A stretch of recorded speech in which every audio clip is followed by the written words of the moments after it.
is in our DNA. Whenever we let it out, it becomes our superpower.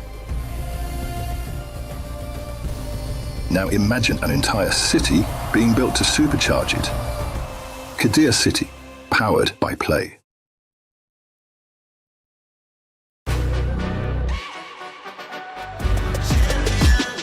This ain't no regular thing. I came for the ring, you know what I mean. You see my name in the lights, better get right, I'm champion.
The Esports World Cup, the most elite competition in the world. Its trophy system is built to match. The Club Championship trophy, awarded to the one club that rose above the rest and reigned supreme across all EWC games. Every participant earns a key engraved with their name. That's their right to compete. Reigning champions hold a key unlike any other. The game trophy is the ultimate prize for every game's champion, incomplete until a champion's key is inserted. The champion's key frame is locked into the totem, a stone marker of legacy, etched with every EWC champion. The losing keys are crushed. The champion claims 3, a personal reminder of who they defeated. The rest are preserved beneath the totem in resin. Every fallen contender captured forever. Will you be remembered or forgotten beneath the totem? At EWC, nothing is granted. Everything is earned. Welcome, ladies and gentlemen, to the Esports World Cup. Today is day 2 of the MWI. Day 2 is something else. Who'd have thunk that the ladies had it in them to bring out these kinds of moments? Gen.G versus Vitality. One moment stuck out. Ashley came in for a kick. It was almost perfect. And then she, weirdly enough, dashed a different direction when it was supposed to be a finish this way. Another moment, I think, that's cool is Galaxy Phoenix versus Falcons Vega Mena. It was an almost perfect Fanny entrance, but I think what made that extra cool was the counterplay, where Ling caught a mid-air Fanny with the shifting skies. It's perfect, right? Shifting skies. And then the Sora came in and served up so many kills to... So we're finally up to day 3. 4 more slots in the knockout stage. I'm definitely excited for Navi versus Gen.G. This is a dream match. Also, I'm looking forward to Virtus Pro versus Seita, because Seita opened strong. So something tells me there's something more to this team. Day 3 is a must watch because we're going to be giving the final 4 slots in the knockout stage to those who earn it.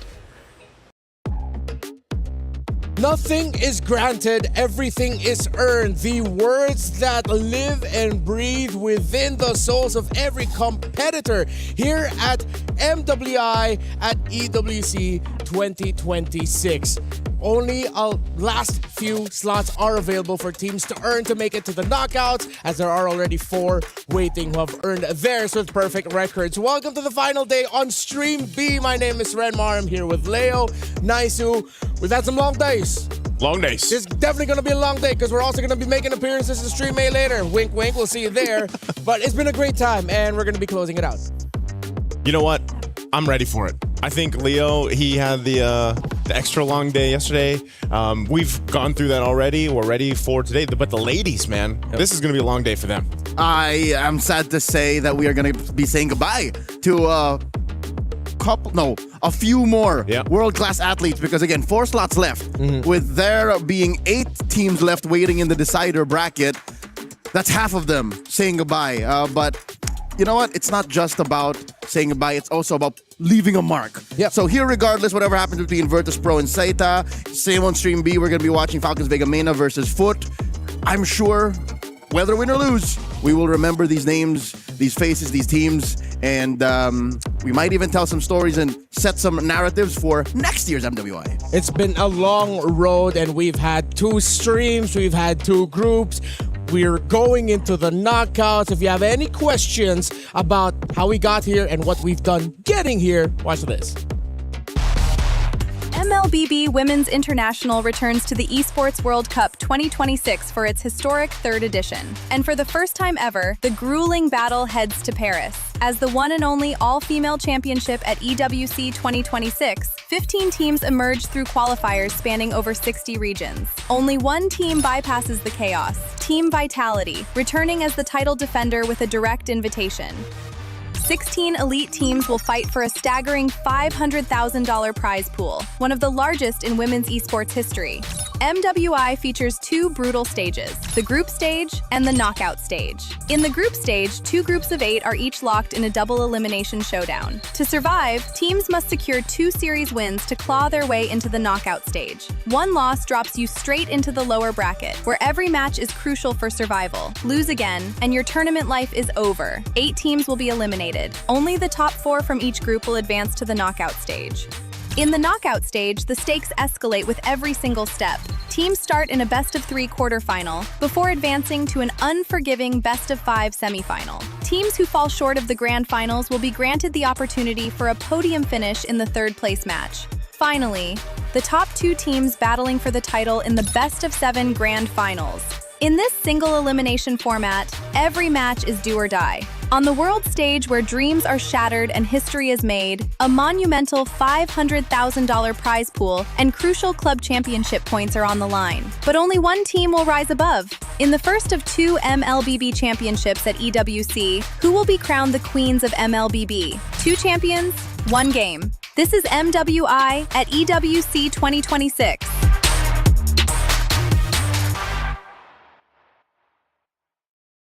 Of course, it's not just, the club championship points that some of the organizations here are going to be competing for. It's the glory. It's a chunk of the prize pool. You all saw the numbers there. And we say this every year, but even more so, it holds even truer now because for the first time, we're based around Europe. We are in Paris. The ladies are competing here. A lot of the players that we have from Southeast Asia, from regions far off, having the opportunity to showcase, it means a lot. And you see it, even in the elimination matches, even though some of those teams got swept, they brought out their best to, as you said, leave a mark. I mean, you fly out and travel up to 30 hours, thousands of miles away from home. There's no way you give your A game. You'd even give your S game if you could. And that's what we're asking for here. This is what we're looking to. Yeah, because like Renmar mentioned, I think they're fighting for a chunk of this big prize pool. One of the biggest, if not the biggest, currently here for MWI. 150,000 going to that first place, the championships. But yeah, the glory that comes with it. We already know a lot of the fans out there for MWI would say they'd put Team Vitality there, right, in the grand final. Who's going to be the one, though, to face off against them? And who knows? Maybe there's a surprise. Maybe there's an upset in the knockouts. As you just saw from our video, it can be brutal, when you get to that point in the knockouts. Yeah, and it has been a brutal road for a good amount of the teams here. A lot of surprises, not just on Stream B, but of course the matches from Stream A. Let's look at Group A and the teams who have advanced to the playoffs through the upper bracket. Team Ray Young and Team Ray Young and Geltec Cyber Team, who we saw qualify here on Stream B. While we are going to be seeing decider matches for Group A, one of them here upcoming is Seita Esports versus Virtus Pro, while Twisted Minds and Team Falcons ID, you got Stream A watching over that. So you asked the question, who will be joining possibly Team Vitality in the grand finals? A lot of people speculated that it would be a team out of Group B, given how this one was, as the kids say, stacked. But think about it. Vitality went through relatively undefeated. Are we going to say it's Galaxy Phoenix? Are we going to say it's possibly the MWI 2024 champions in Navi?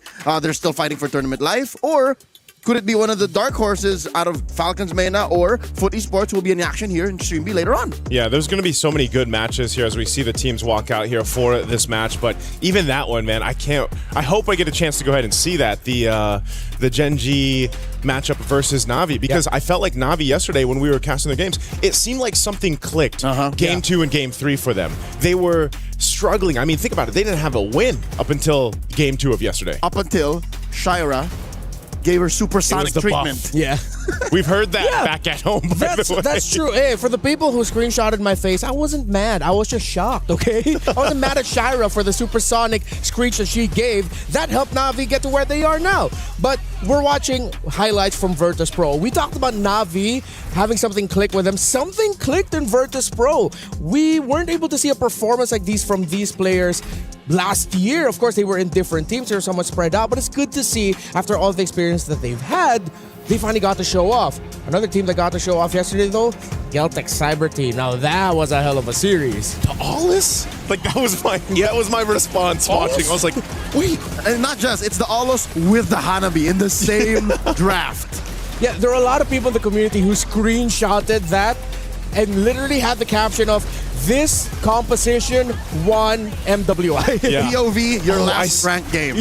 I saw that online as well, and it was nice to get to interview Leobon there, their XP laner, and I asked why. Why the Aulus? Well, it's just a favorite of KOA. And now, of course, one of the highlights of this tournament, where you saw. Oh no, we didn't get to see it. But the other one. We'll go back to it later. Hopefully, we can. The full send Clint. This is it for the Filipino fans and maybe even Navi fans around the world. This was a tough one to watch as Falcon Daisy started it off with a pretty dominating start of the series. 1-0.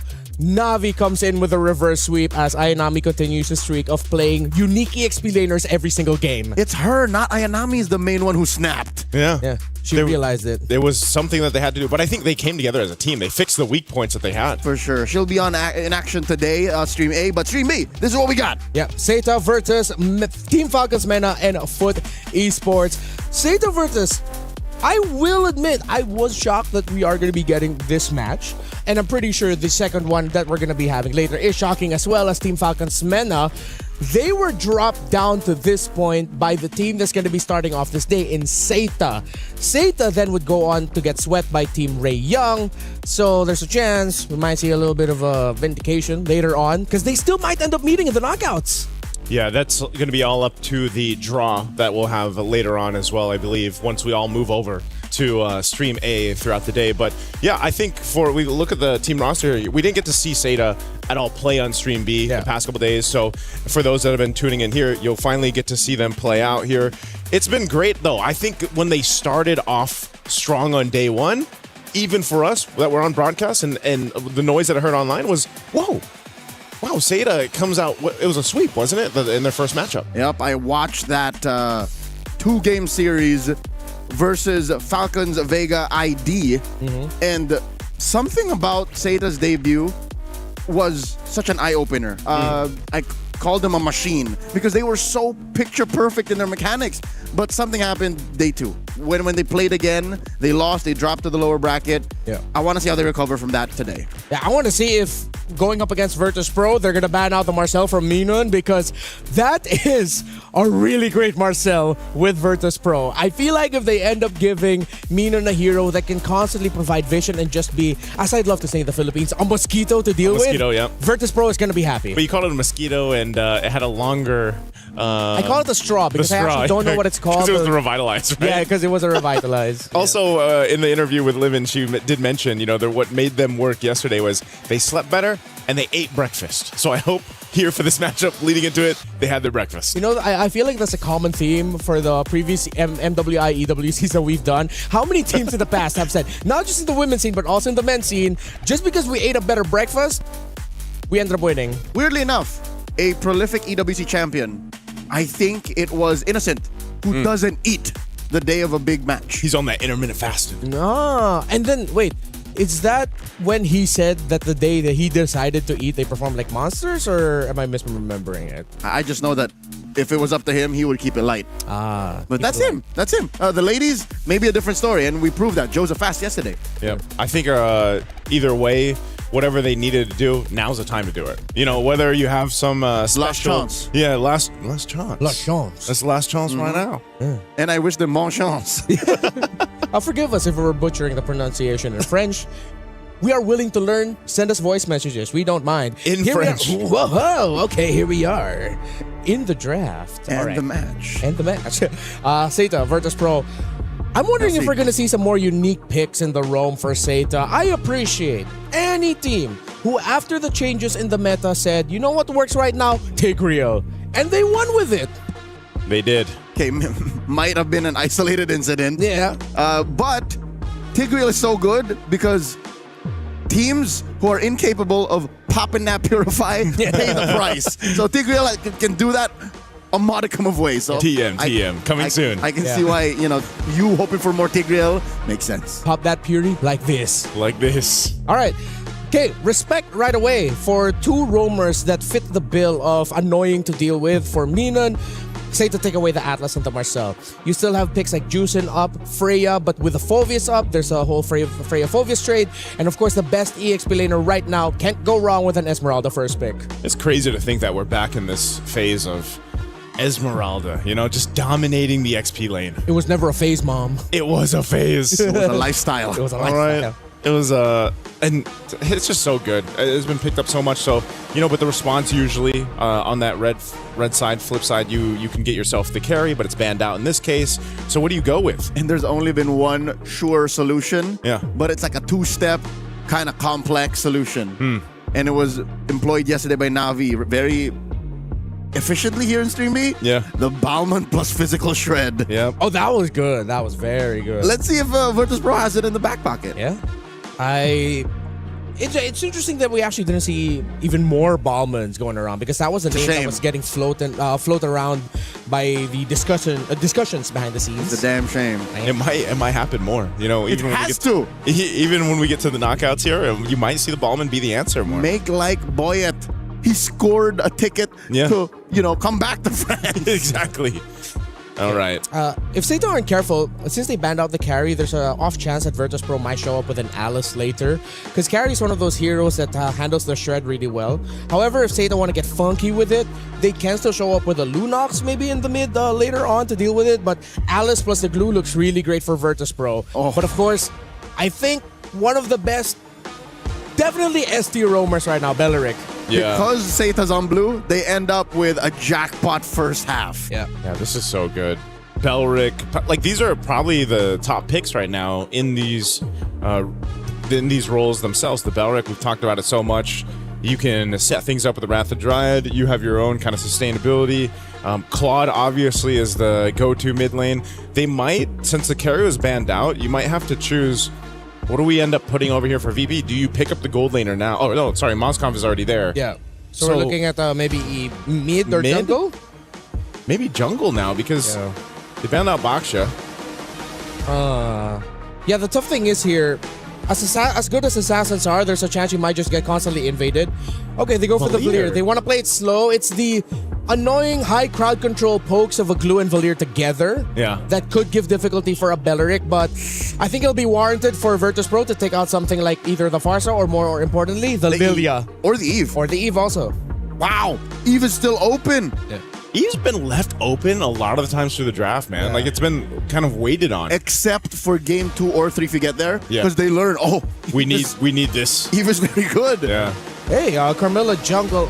We saw Carmilla Jungle on this stream. I just remember which one. Falcons Vega Main. Yeah, Falcons Vega Main. Thank you. That's yes, right. Yes. So there'll be an action later.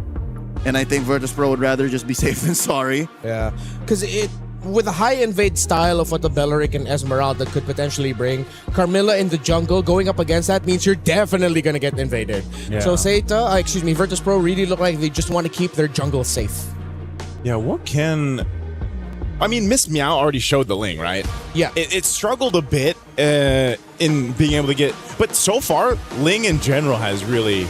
It's been a hit or miss, and I think it's been missing more than hitting so far. But she could still pick an assassin for this, but that's why they are going to hone in on some of the picks. Lancelot probably would have been one of the better picks for Miss Meow. But unless she still decides to go utility, and I think that's why also it depends on... they might hold on to the jungle pick towards the end, that last pick on red side. Yeah, I wouldn't mind that too. I was thinking, like, just really trying to think of the possibilities. It would be best if it goes in that slot. Yep. Because you really want to see if Seta want to pull off of a surprise. If Seta go for a off-kilter pick and then they pick up something like an X-Borg in the jungle, Virtus Pro, they'd be happy that they didn't pick up something like a Fredrin much earlier on. Because with Lancelot and Lingon, you are close to out of top assassins. You still have the Harley and Suyo, but do you really want to pick those up knowing that Seta have picks that love to invade? Oof. The choices narrowed down. I like how they banned out the Sicilian and the Carmilla. Yeah, the couple. The couple's gone. But that was showed here yesterday too. The Sicilian was picked up. Definitely a late game impact. MIBR loss. MIBR loss. Yeah. That's one of the picks that personally I believe would be picked up more. You can't afford to get greedier with your mid laner because junglers farm so much faster. Okay, Nolan. I feel like they should have shown this later. Yeah, I was expecting him to do that too. Yeah, unless they were worried that Seta would take it away from them. But I feel like this is like a trap by Seta, knowing that Nolan is one of the last best assassins you could go for. You don't want to go back instantly to the Suyo Harley. Now Seta can quickly try to answer this. That's blue power again.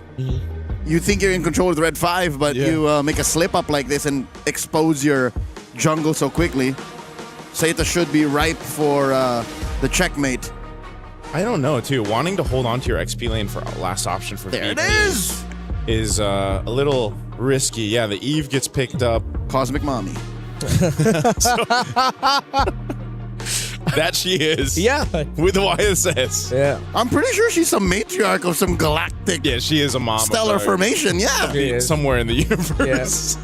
I wish I was in that universe. They need an EXP laner that's either really solid or rotates fast. It's not hers. That's Novaria. Yeah, that's Yeah, Novaria. that's right. Get your world manipulated. Not my bad. That's what I was thinking. If they go for something low like slow like a Turisla, not a big fan of it. It might just be like a Lapu, dude. I mean, what options do they have here? I still suggest Alice, honestly. Unless they go what?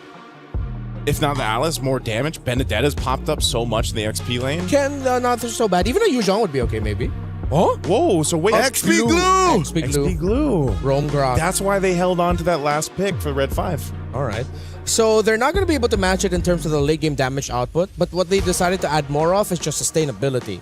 Thing is, Grok has shields. You get the setup, but you don't really have a combo unless it's the Nolan. Virtus Pro, they have a lot of crowd control, but I feel like their payoff isn't instant. And when you have a comp like this, you want instant payoff. And it's very high execution. Yes. The concept is so high execution that if you miss the window and you put your wall in the wrong spot or the SOD misses, you have to reset. Yeah, it's demanding. It seems like it wants to do a lot, but if you mess one step wrong, it's over. I'd rather it be that than expensive. Because you can't beat time, but you can be a better player. Yeah. Well, we're going to find out here because we're going to be jumping into our first match of today. Day 3, MWI here at EWC 2026. Both teams looking to move forward up to this point. They've fought their way through the past couple days, and now it leads down to this. This best of 3, will it be Seta or Virtus Pro here? Let's take a look at this in the Land of Dawn. Interesting rotation for Miss Meow. This is a very Q2 rotation. She starts full on purple. She doesn't go the whole green way long around. Is she planning to invade down here?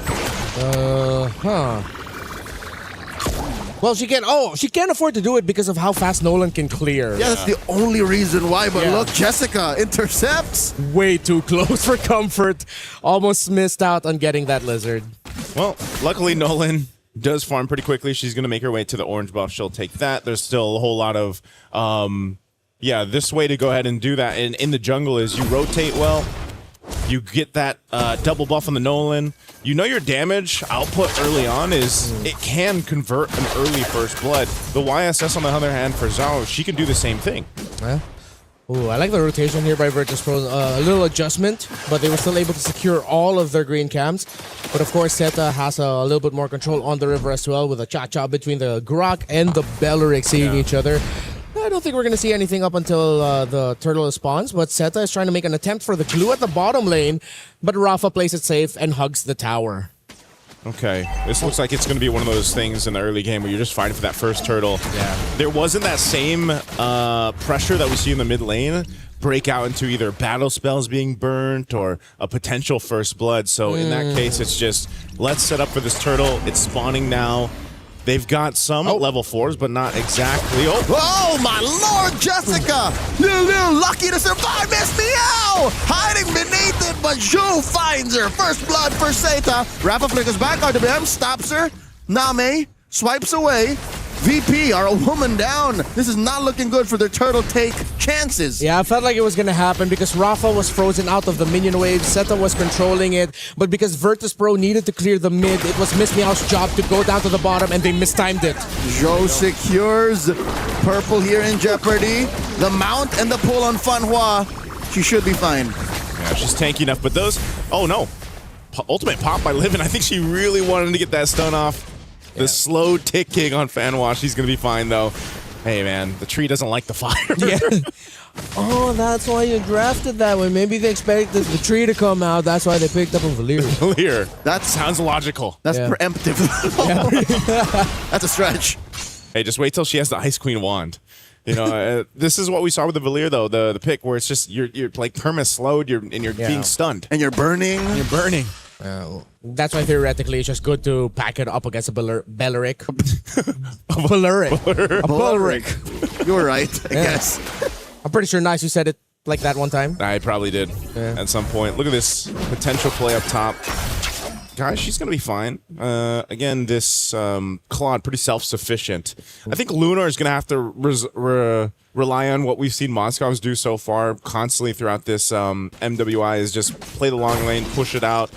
But some of the SODs, man, I think like you guys mentioned earlier on, the Spear of Destruction, a lot of the times, at least in MWI, hasn't really been finding the best marks or the best moments to follow through on. So she's just going to be pushed off the lane. That's some extra gold going over here to Guy. Yeah, the roam mid of Zeta are out-rotating the roam mid of VP.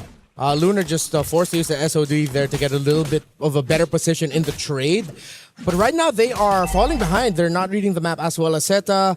Zeta decided to go up top, giving problems for the Moscow, while VP were just hovering around the lower portion of the map, not actually getting anything. So Zeta looks like they have this in the bag. RWM, hold out by Name.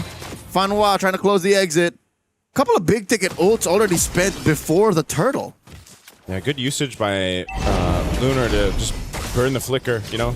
Better no flicker than dying, right? At this point. Better flickerless than dead. Better flickerless than dead. I think they're just going to have to give it this turtle. They're not going to get there in time. That is a quick take on the second turtle, the hands of Zeta. Yeah, it just adds more to the idea that Zeta's roam mid trio are rotating much more efficiently. It's not just about the speed, it's what they're getting with the rotations. It's little advantages slowly building up. Virtus Pro aren't managing the middle minion wave as well as they should be. This is the Zeta that we were introduced to on day one. Clinical efficiency, just scalpel precision. And this is what surprised me. It's rare to see a team from, you know, a developing region do this. Yeah. They, from what I've heard, the long-time mobile players are the members of Zeta. Oh, Lunar looking to get one over on the Zhou. Zhou holding through. Zhou's alive, and in comes Jessica. Lunar falls. Rafa finds her. All right, bit of a trade there on that one. Good trade in the bot lane. Yeah, I take it. Blazing to wet answered by an RWM. Miss Meow gets on out of there. And Minun holding through. I like what Fanhua did. That's what I would do as a Belleric. Take all the tower hits, drop the Wrath of Dryad. Well, if I did it, I would have gone down because I was too slow to flicker out. But Fanhua was fast enough to flicker out. Yeah, that's kind of what you have to do, you know, in this case, because what we're seeing is VP's not really wanting to fight. If you look at all the interactions so far, past few minutes, it's just been Seta saying, hey, we'll fight you if we need to. We'll at least burn some of the battle spells out too. And the ults. And so far, it's just been Virtus Pro kind of responding to that. So far, in these matches we've seen in MWI, it's been that kind of back and forth between the teams where it's just that one team being the aggressor, and right now it's Seta. Show guilty of Grand Theft Orange. The mount by Rafa has to get on out of there. She went a little too deep. Put a little bit of damage on Joe. That's one weakness that a Yushin has. Admittedly, even if you have quite the kit, you're very vulnerable to burst. They were able to burn out the flicker of Name. Virtus Pro will be able to get their grab in time, get that mount. And I think it would be, it's going to be better for them if they just give this up and get some semblance of map control by taking the tower up top, get a little bit more farm. You can see how devastating it was for the overall rotation of Virtus Pro when Miss Meow went down early. Again, because VP's row mid had to go back to the mid lane while Rafa was frozen out in the EXP. Oh no, Miss Meow Guy with a blazing duet. Jessica 66 on her tail. There's no way Miss Meow survives this. Yeah, no way to escape that. A play made up top. Let's see if Oh, point blank, SOD and tech charge. A mirror rotation. Joe falls down bot. How was there no read up top first? Gotta give it to VP. At least they were able to trade it out and they got that in the bottom lane. But the death of Miss Meow shouldn't have happened in the first place. Jessica jumping on two. Buying time for the push in mid. RWM coming out. Mino at half health. Funwell punching her. Guy looking to finish the job. But Mino lives. She lives, just barely getting away. But now the fight for the purple. They don't want to overstay this. Miss Meow is back. They should just get out of there. Let her get her buff. Seta has held on to a lot of the objectives so far. They've got 3 turrets in their name as well. VP has to start opening up the map a bit here. Hopefully we get a quick item check on where Lunar is at, just so that we can see if VP has a chance to turn it around during this Lord 1 fight. A 3,000 gold lead as long as Lunar has 2 items. Oh, okay. Yeah, they should be able to turn it around in this next Lord fight. Granted, they don't have a massive loss leading into it. All right, Golden Staff picked up. Working on that tier 2.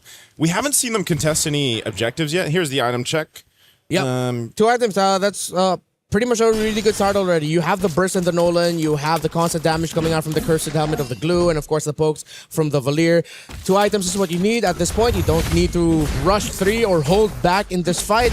Virtus Pro, you are encouraged to go all out for Lord 1. They have to. I think at this point they've bought enough time to go ahead and farm up to be competitive for this objective. There's a good push from Jessica. The mount. Van Hua put down a 5th of her health. Blazing duet, but they pick off the tree first. Seta, a woman down. There's the Mount Shocker. Name coming through from the flank. Jessica right behind her. Minun very low. Another mount here by Rafa. Little back line. Joe helps find Lunar. 2 for 1 the trade, and now they find one more and live in Miss Meow. Get out of there! Double kill for Jessica, Lulu, and Rafa. The last one left, and that's a wipeout for Seta. It's showtime, baby! Perfect flank! Virtus Pro thought they were happy with the kill onto Fanwa, but then they were instantly sandwiched by Seta, led on by Joe. I thought at first that Seta wasn't respecting VP, but no, Seta knew that they still had a chance to turn it around even without their roamer, because again, Jessica has the most busted EXP laner in the current metagame. Not just that, but to see the discipline to hold on to the real-world manipulation from Name there, while she was mounted by Rafa the Glue, and then she popped it off at the right point. The reason as to why I think every day I believe that Esmeralda is overtuned all the more is the fact that before that fight, Jessica did not have a single fully defense item. She only had Oracle. And I'm expecting at this point she would build like a, Pauldron on the way, Antiquiras on the way. No! She was that chunky with just an Oracle. I think you really got to tune up the shields again. With just the Oracle Rush, way too much goodies that you get with it. 7,500. This was around 2-3 earlier. Seta just got everything. This is going to be a really tough defense for Virtus Pro. They're going to have to commit and overcommit certain heroes just to clear comfortably. But so far, they've been handling the minion wave somewhat okay. Oh, Mount Shocker used. They want to take down the space turret if they can. Half health still on that Lord. A wave still pushing up mid. Oh my lord, look at the damage! RWM! Rafa with the mount, Fan Fanwa gets taken down, but Rafa will be traded out for 1-for-1. Inhibitor still standing. Minun down to 1/10 of her health. Livin down to 1/8. Oh, she's still burning. They get through mid lane. Inhibitor has been taken down. Bottom lane follows. Oh! Flicker tech charge by Minun. Guy with the answer. SOD. Point blank. In comes Jessica dancing Minun to death. Oh, now she's taking some damage. She had to burn the flicker, but she'll take out Minun. And so there you go. 2 base turrets off that first Lord and a massive gold lead. 9.3k ahead. That was a great attempt by Virtus.pro to try and get something good. I gotta commend Minun's tech charge, but the lead is just too much. The gap is too wide for Virtus.pro to leap over it. They just have to wait. They're gonna be turtling it out for the next few minutes. If they get desperate and try to get a win around an objective, they're not gonna get that. Even trying to move out of the base, maybe with a big conceal play, try to -1 and then run back to base is so risky that as much as you want to be proactive, you have to be reactive here if you're Virtus.pro. Oh, RWM holding down those backing off. Miss me out, dash it through, guy. A little too late on the flick of the wrist. Hitting her, but Rafa will fall down still. Worthy use of the Blazing Duet. Top lane, looking to be the next target. Seita gets VP a bare base. Oh, Miss Meow's in trouble too. They just want to clear these waves out. They lose the last base turret off of that, but man, it's looking really desperate now for VP, just kind of throwing themselves into a fight against Seita. They don't really have much of a choice. That sometimes they're just kind of a sacrifice at this point. Seita has so much power against them. This Lord is up. They should be able to just freely get it, but it looks like VP wants to potentially get in this zone. They might get clinched in here. SOD thrown out. And the answer, the flicker from Funwa. The Wrath of the Dryad, Blazing Duet, pushing back 2, and down goes Lunar and Minun. Miss Meow follow through, Livin as well, and now Rafa falls. The wipeout. Seita are moments away from going to match point. All they need is this wave to push in, and they'll do it just that. Seita with a dominant lead in game 1 of this best of 3. Take it against VP.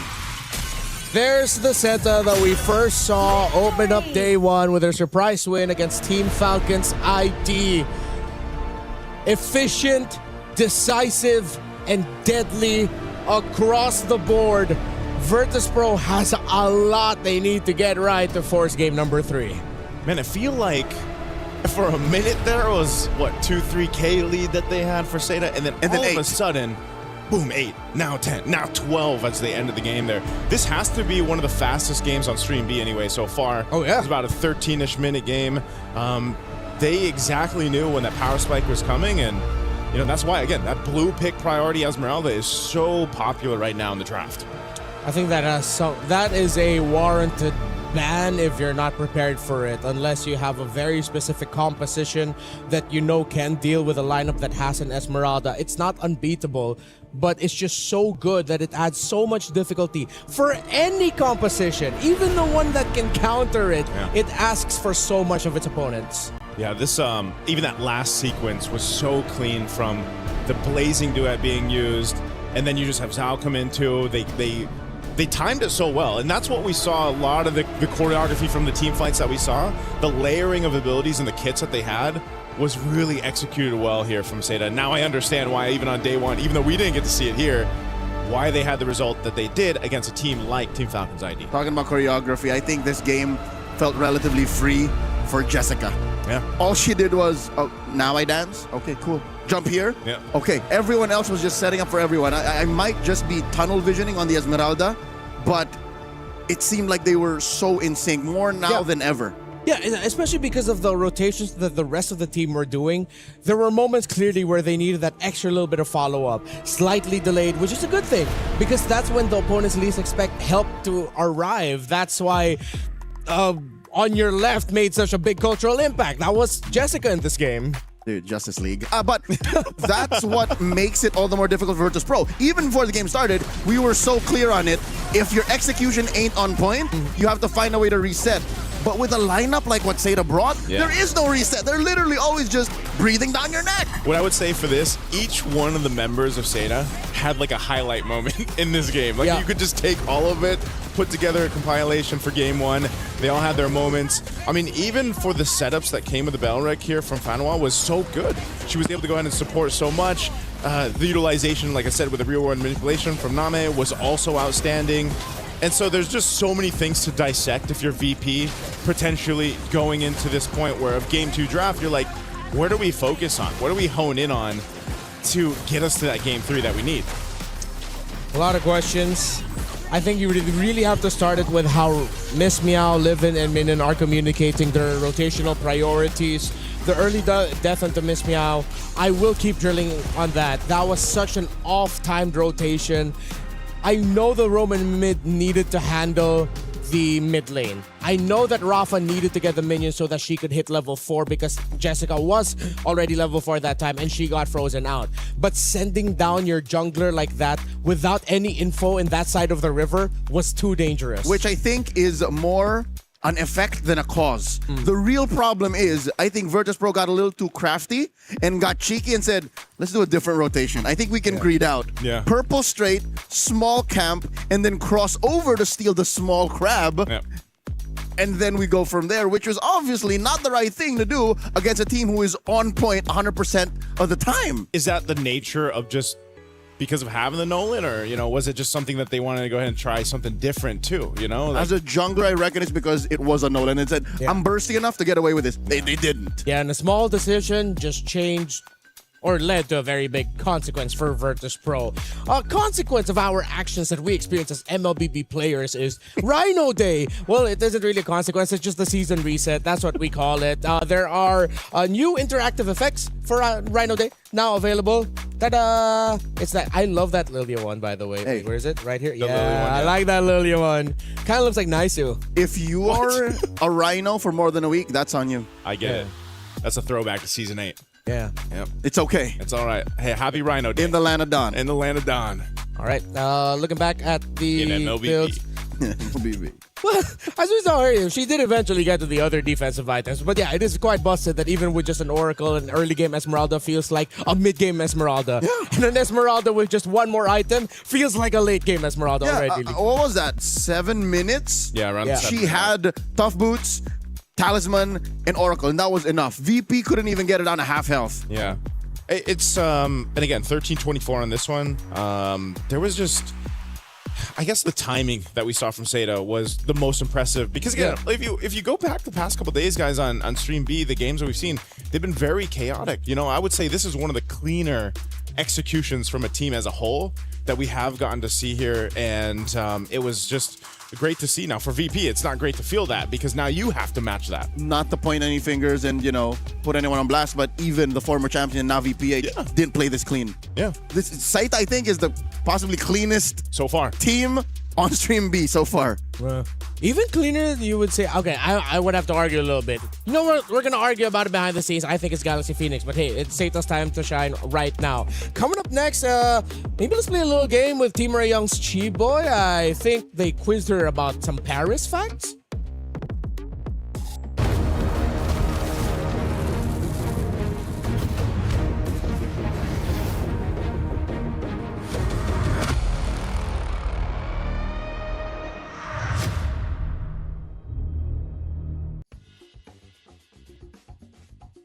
It's your boy Mirko, and I'm here joined by Livin and Keyboy. They're gonna go up head to head in this true or false battle. Paris is known as the city of romance. True. You guys are wrong. It's false. What? Paris is known as the city of light.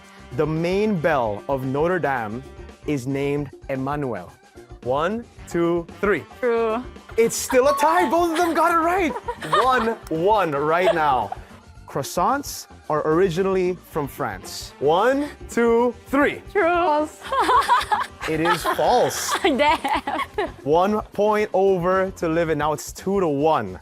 The Louvre is the biggest art museum in the world. 1, 2, 3. True. It's 3-2 now. Yes, it is true.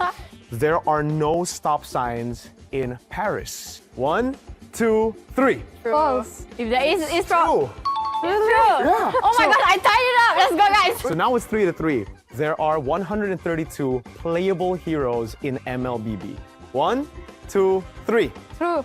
It's false, I think. So it's true and false. Yes. Chiboy, unfortunately, you are correct. Oh, damn. Yeah, there you go. Hey. So no punishment. You guys are free to go. I'm joking. Oh, There's a punishment. You're gonna have to brutally now smack your friend in the head. Me? Yeah, the winner. Yeah. Okay, I'll be soft. Yay! Friends. If you guys want to catch more of this friendship, Chiboy and Livin, tune in to MWI EWC 2026.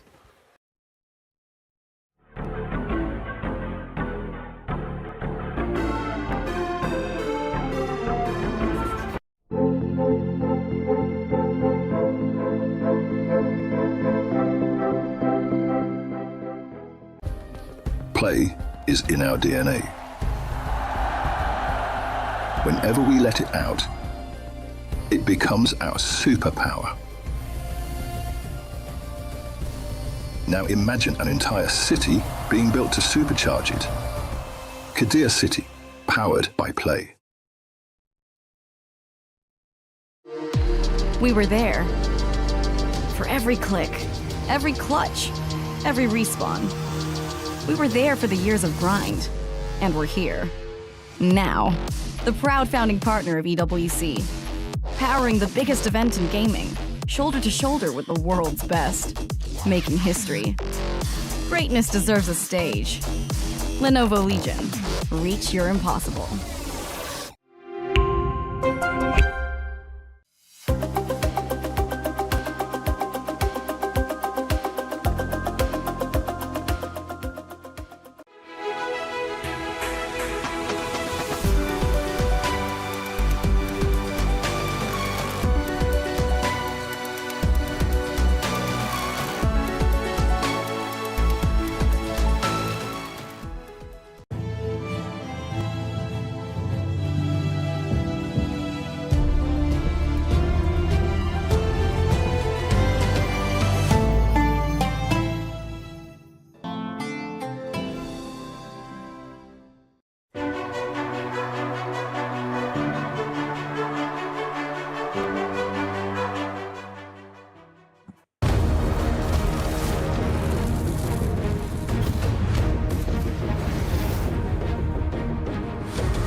Two champions, one game. My Champions Pick event is now live from now till July 27. Submit your predictions for the MSC and MWI champions for a chance to win 50,000 in-game diamonds and MSC 2021 to 2025 tournament skins. Don't forget to leave your picks under @MLBB Esports post for even more chances to win.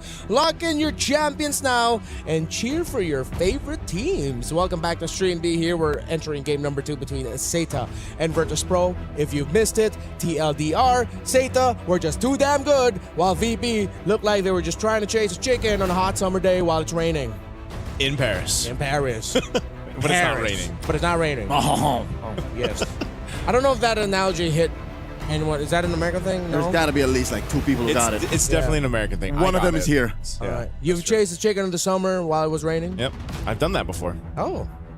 Oh, wow. Yep. What else have you done? Catch cold. You don't need to answer that right now. Okay. Hirara, and respect. Wait. Why? Wait. You don't want the Esmeralda for yourself, Virtus.pro? That's perplexing to me. They have a different plan. Maybe it's a first pick Beleric for them. Okay. I wouldn't mind that. Wasn't it Rafa that had that amazing base defense with the Esmeralda? Yeah. In yesterday's game? She was the one dancing like crazy yesterday. I'm so surprised with that ban. They could be leaning more towards, if it's not the Beleric, their major trade pieces will be things like Beleric, Paquito, Freya. Like maybe that's where their priorities are maybe at. the Freya. I don't know if first pick Freya is worth it anymore, though. Anymore, yeah. It popped up a lot in the previous days, no? But always as like an additional. Yeah. It's always a +1, but never the one. Even the Eve. Again, a lot of this is more, at this point, respect, but also we'll know off that first pick, blue side, what VP wants to do. with the draft here. Seida's last ban. I'm surprised to how much Jushin slips through now, through the drafts and bans. I think the reduction in her range really just made hurt her somewhat awkward, especially with all of the gap closing heroes that you have available. Not just as assassins, but pretty much in every role there's a huge gap closer available. All right, what is this VP? What are you thinking here? Coach Bulat, is it the Belleric? Oh, it's Matilda. Oh, we could potentially see the Matilda Barretts. Are they taking a page out of the lineup that kind of dropped them from, the upper brackets?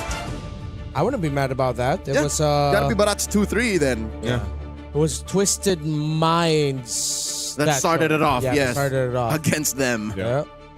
Rotational speed. I would not mind if Zeta decides to pick up something like a Cho or a Hilda later on. They play it safe and they pick up the Claude with the Carrigon, while of course Zeta pick up the Baksha. Still, you can definitely Barret here considering there's no carry to worry about. Or if you're not gonna Barret, it's just any tank jungler is gonna be great. I think it's still gotta be someone that's relatively immobile. Yeah. Because you want to make the most out of the Matilda. Yeah. I mean, the other options we discussed that could be paired with a Matilda Roam are things like throwing back to a Lucas Matilda together is terrifying to deal with. That hasn't popped up yet, right? The Lucas. Not jungle. once. Yeah, even Matilda, not Atlas, Alpha. Yeah. That's one of the options. But it is the Barretts. Oh, they are. It's And they gotta got the be. Paquito. They are learning. They picked up a page from the Book of Twisted Minds. I like this better though too because so far when we've seen VP struggle, it's been on delaying Miss Meow's ability to scale up to hit that timer. Something like this alleviates that pressure, right? Yeah, You've got the Barretts. Doesn't have to be her. Yeah, you've got Matilda. Now, part of this though is the weight on the Paquito, right? For Rafa. She's going to be able to pump off that damage that we see so much with Paquito, make those plays, cut off those angles. And that's why I think even the Lilia is a great pick for that last pick of the first phase for Seida because you can always get out of the bad situations with your Black Shoes. I would like it if VP would consider Zetian over a Farsa for them. Even though the Farsa can rotate as fast, you already have the Matilda there. I feel like having Zetian being able to get whisked quickly around the map through the Matilda would be much more effective. Plus, having the Fury of the Phoenix is just going to be good. You could use that to force out a BMI or a Black Shoes. My only problem with Zetian is her damage profile might be too slow. Yes. Because your only real burst right now is Paquito. And that's a very specific kind of burst that targets, one or two tops. Yeah, and since they're the ones, since VP that banned out the Eve, your options are, at least for what's been shown in the mid lane, and now that Gord is taken out, is being narrowed down even further. And that's why maybe Farsa pops up. Well, Gord would have been good, but they get banned out alongside Valir. Yeah, I don't know if we potentially see another Kagura come up in MWI, That might be overshooting it because she's too mobile then. It's like, I don't need to invest in mobility. I need, this kind of burst damage. They need a little bit more shred or constant damage. You could Lunox. go wrong. Lunox mid and then close it out with a Moskov. They still ban out the Atlas, which is interesting to me. What if they want a Kimmy here though too? Like what if I was thinking Kimmy. But it's not burst. It's not burst, So but if you build Sky Piercer, I guess. Yeah, it will be burst eventually. They don't need the burst right away. But the way that Satan's playing is they're not allowing for them to build up. exactly. That's true. Ain't no way, son. And with the Benedetta, even more so. Yep. Right? That's Jessica saying, you're on check. I will meet you on the back lines. Come Rafa. chase me, boxer man. Come chase me, Rocky. Don't bring your fist to a sword fight, I guess. I don't know. Or maybe vice versa. There's no Esmeralda. I would be okay with something like a Hilda, single target. Oh, wait, no, sorry. They already have a Paquito. They need that mid, and then they need the Hugo Valen. Yeah, I'm okay with might just be a Moskov, yeah. Probably the safest. If they think they can be front heavy, they can go Clint. Oh, Bruno, okay. No. Get that little dash. Bruno. There's the burst. And They still go for the juice and for the control. So I'm still very worried. I'm a little iffy. Yeah, on this Because one. again, your burst is all physical, and it's a specific kind that needs some ramp up. Yeah. Yes. Saita's Cho. Yeah, it's a pick that we brought up earlier after the Matilda was picked up. They took the long way around instead. They just wanted to confirm if they can go for it. and they can. If that because now this forces the Bruno to make one of the toughest decisions you want have as a gold laner. Am I packing Flicker or am I packing Purify? Hey. And at this point, either or looks like a bad choice and a good choice simultaneously. It's so 50-50. We're going to wait to see what that choice ends up being for that Bruno in the hands of Lunar. But it's the Cho, too. It hasn't popped up too much. And now it comes through for the third pick. But let's find out here. Match point currently for Seda off of a 13.5-minute game from game 1. Very dominant, very decisive. Jumping into game 2, can we see a recuperation from VP as a team? Because they're going to need it as we get ready to jump on in here just in a second. We'll find out what it is a Purify. It's 3 Purifies. Oh, my Lord. You know what they got to do. Pop that Purify. Pop the Purifies. Which I think is the better choice. Why? There's very few ways to PTP. Like, PTP. what can you do? One is eye for an eye, but you have to time that. The kicks, of course. Yep. The jump from Zhou. That's it. In comes Fanhua. Compromising the take. Enough time to just distract them. And it's going to be a question of will VP... Oh! Fanhua flickers, almost dies into the wall. Rafa flickers it as well. Fanhua running for her life, but Minun draws first blood. Oh, that was unexpected. And Lunar will be able to purify. Oh, Guy finishes the job. It's just a trade. And that's why that's a tough choice, whether or not Fury or Flicker. Rafa, good call on her to commit the Flicker so that she could get that kill onto Fanhua. Meanwhile, Lunar, I think a lot of her game is going to be a lot of what we saw earlier. Off to, because of the way the nature of that trade went, neither team really comes out on top of the trade. But it is an early kill, at least for Guy on this Claude, so she should be fine in that lane against the Bruno matchup against Lunar. But you have the first turtle in 20 up to this point. Seda rotating around, having this Baksha too. We'll get there quickly. Again, we're on flying clouds. So even when it come down to the defense, some of these team fights, we've seen it before where some teams, they go into these extended team fights because of the nature of flying clouds. They end up overstaying a little bit too long because the opposing team can just get back there in the fight very quickly. But this turtle's already up, and they are doing quick work to secure this first turtle for Seda. Nothing that VP can do. Good recovery from the Chinese squad. Down bottom, Guy. Blazing the wet into Lunar. Oh, wow. Look at the freeze. Look at the freeze. Yeah, Lunar is struggling in the lane. That quick early rotation by Zeta is going to give her a lot of difficulty. Even Miss Meow couldn't get to that turtle in time because she was still not level 4, just barely about to hit it. Meaning that Zeta is once again, similar to game number 1, hitting the rotational beats and timers at the right time. They suffered a death, yes, but they recovered quickly and they have been relentless with taking control of the river. Okay. Keeping control in the river. For VP too, in this sense, you want to maintain your jungle, and this is going to be a problem. They're already feeling the pressure here.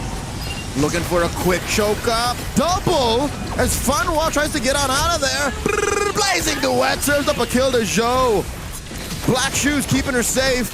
Looking to finish the job, get a little bit more as Name and Zhou get on out of there. In comes Jessica. Quick lantern flare here. Zhou rolling out. Jessica drops the Electo final blow, but Livin gets a little shields there to survive. Looks good for the team. Zeta, still they are going to be controlling it. Oh, that Paquito, a bit too deep. Oh, it gets to market perfectly. Minun able to counter and get a kill. Fanhua ran out of dashes. Yeah, that buffed up Matilda damage, man. It's showcasing itself here in game 2. 2 kills now on Minun. And, one thing that Seda's going to have to respect is, even if they're pressuring the jungle like we just saw, is, again, the amount of mobility and utility that this lineup that VP does give them is something to take note of here. Now, with the river spawning up, the Paquito still up top. Seems like the EXP laners will not be joining here, but with a fast clear already by Rafa, VP will have the numbers advantage for this turtle. The box is still far off, but no one's starting it on the side of VP, which is quite interesting to me. They already have the numbers advantage around the river. If they started it, they would have forced Zeta into making an early unnecessary dive. Second turtle. Up already, circling eagle by Mino, knocking Fanwa up, serving up, and then as welcome, Guy with a blazing do it back, and Fanwa gets taken down. Joe in the middle of it all, Puissance looking to secure the turtle. Jessica, another electro final blow, helping Joe secure. Rafa one-on-one, the sword better than the fist, and Joe gets Lantern Flare once more. Baksha unite, Mamba out. Miss Meow escaped with barely a sliver of health, but yes, even though VP got a nice start to that team fight, it happened a little bit too late. If they started it off a little bit earlier, maybe their chances of getting the turtle would have been higher. But since Zeta was able to set up and respond to the initiation of VP because they were much closer to the turtle, then Zeta walks away with the turtle and some wins. Okay, off to it. Some of the wins on both sides here, but right now Zeta trying to hold on to a bit of a lead up to this point. There's the scalability is one of the main points of contention. Whoa, damage. Rafa trying to get one over. Jessica still picks the fight with the Puissance, but Rafa knocks her out. Joe, I don't think she can finish the job. You're not alone. Guy, 2v1. She and Lunar, one more beat, and Fanwa looking to get it, but do they know Miss Meow and Livin are here? Miss Meow and Livin, the Crimson Beacon, the Detoners welcome. Throw in Fanwa into the wall, the flicker, back end, a choke up and takedown. They do not have an answer for this Barrett. The control that Virtus Pro is showing after a few slip-ups early on, after Zeta looking like that they'd be able to manipulate the map a little bit towards their favor, Virtus Pro are still a difficult team to fight against with their Barretts. Still, Zeta might be able to keep up control by the pressure that they're applying at the right time through the side lanes. That is so difficult to deal with, like we mentioned, with the utility offered from VP's lineup. And even the punching power, the literal punching power from Rafa, you already saw, is keeping Jessica on her toes instead of like when we saw her with Esmeralda in the previous game. She's got a little bit of free reign, that little kick going to be used by Fanwa. No follow through on that one. And that's one of the difficult things about being a Cho in general, but even more so now you have this Matilda to worry about. Daytona's welcome to. Won't land on anyone. The fight for the turtle, 3 for 3 though for Zeta. Despite them actually losing out more of the big team fights, Zeta are still able to get a majority of the major objectives. It's the timing. Again, it's the rotations when they decide to park themselves around the objective, the minion waves that they decided to flow and freeze at the right time. And again, we go back to Turtle 2, the window that Virtus Pro had to take Turtle 2. They didn't jump on it, and now Zeta is continuing to slowly dismantle Virtus Pro's presence in this map with invades. Oh, Crimson Beacon through the wall!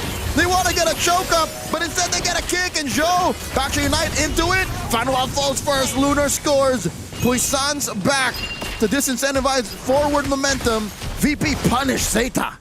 Yeah, good punish there. This is what they have to do, though. They have to play to their strengths.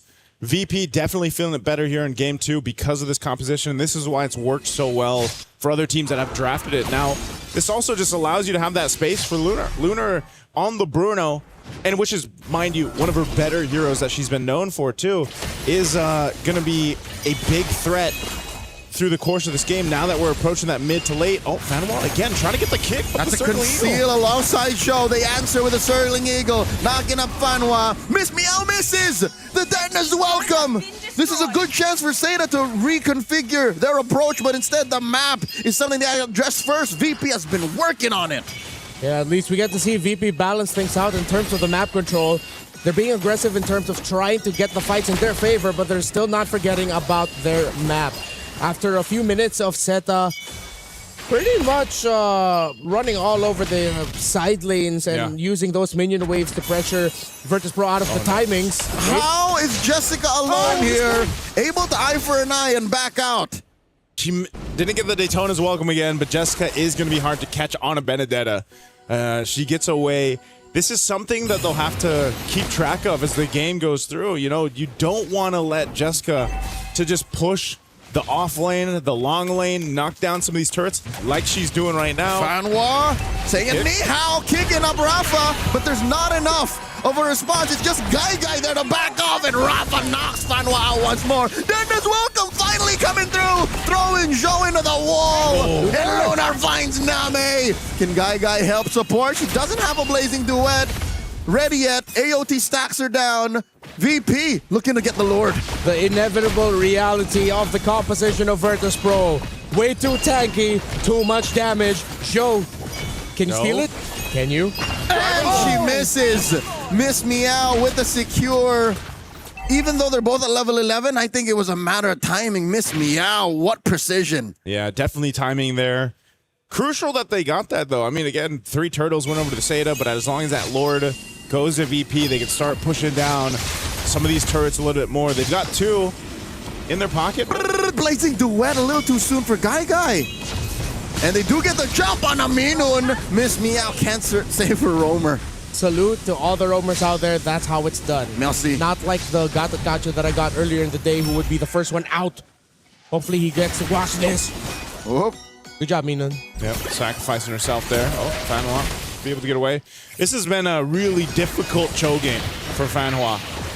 You know, 6 deaths, but it's all because she's trying to get to the point where she can get the angle and the kicks. But what's difficult is you literally have to pop 3 purifies, man. You gotta be able to get into the zone, and if you do kick, you're still susceptible to getting crashed down, even if you get the purify out. I mean, it was said 3 times. Pop that Fury like this. Oh! Pop that Fury like this. Crimson Beacon. There's so many ways for them to PTP, y'all. Yeah. There's just too much. And that's why that Cho pick was a bit of a risk when it did come through, but right now I think Seda really just wants to go ahead and get to a point where their Claude is online for Guy. She's got to get that Trinity. Jessica's been doing work. Uh-oh. Burst coming through. Eye for an eye on that last one.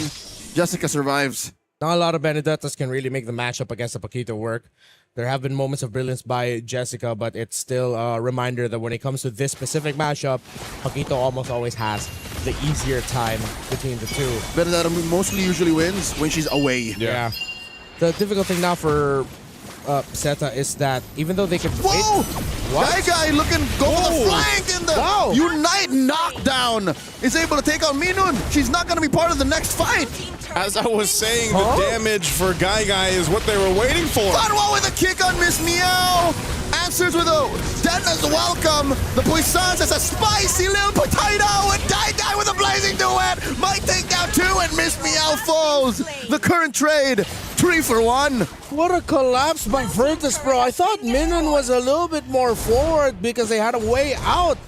It was way too risky to be up that far, and it seemed like they underestimated what Zeta could do with the surprise initiation. Man, looking at this replay, this is what I was talking about. Look at the damage.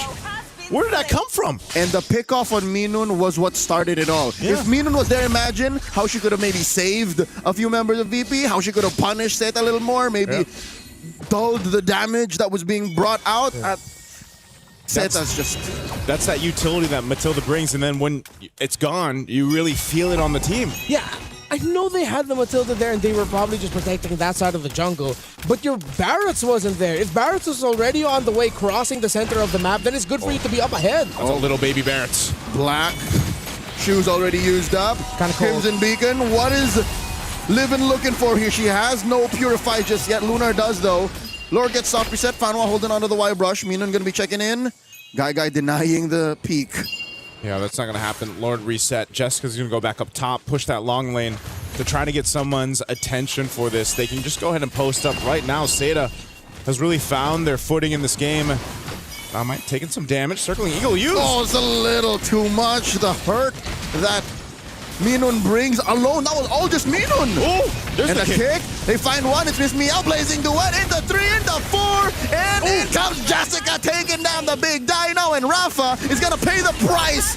She gets run down by Seda. 2 free kills. Unfortunately, Rafa missed the start of her combo. Could not get that big knockout strike to turn it to the favor of VP.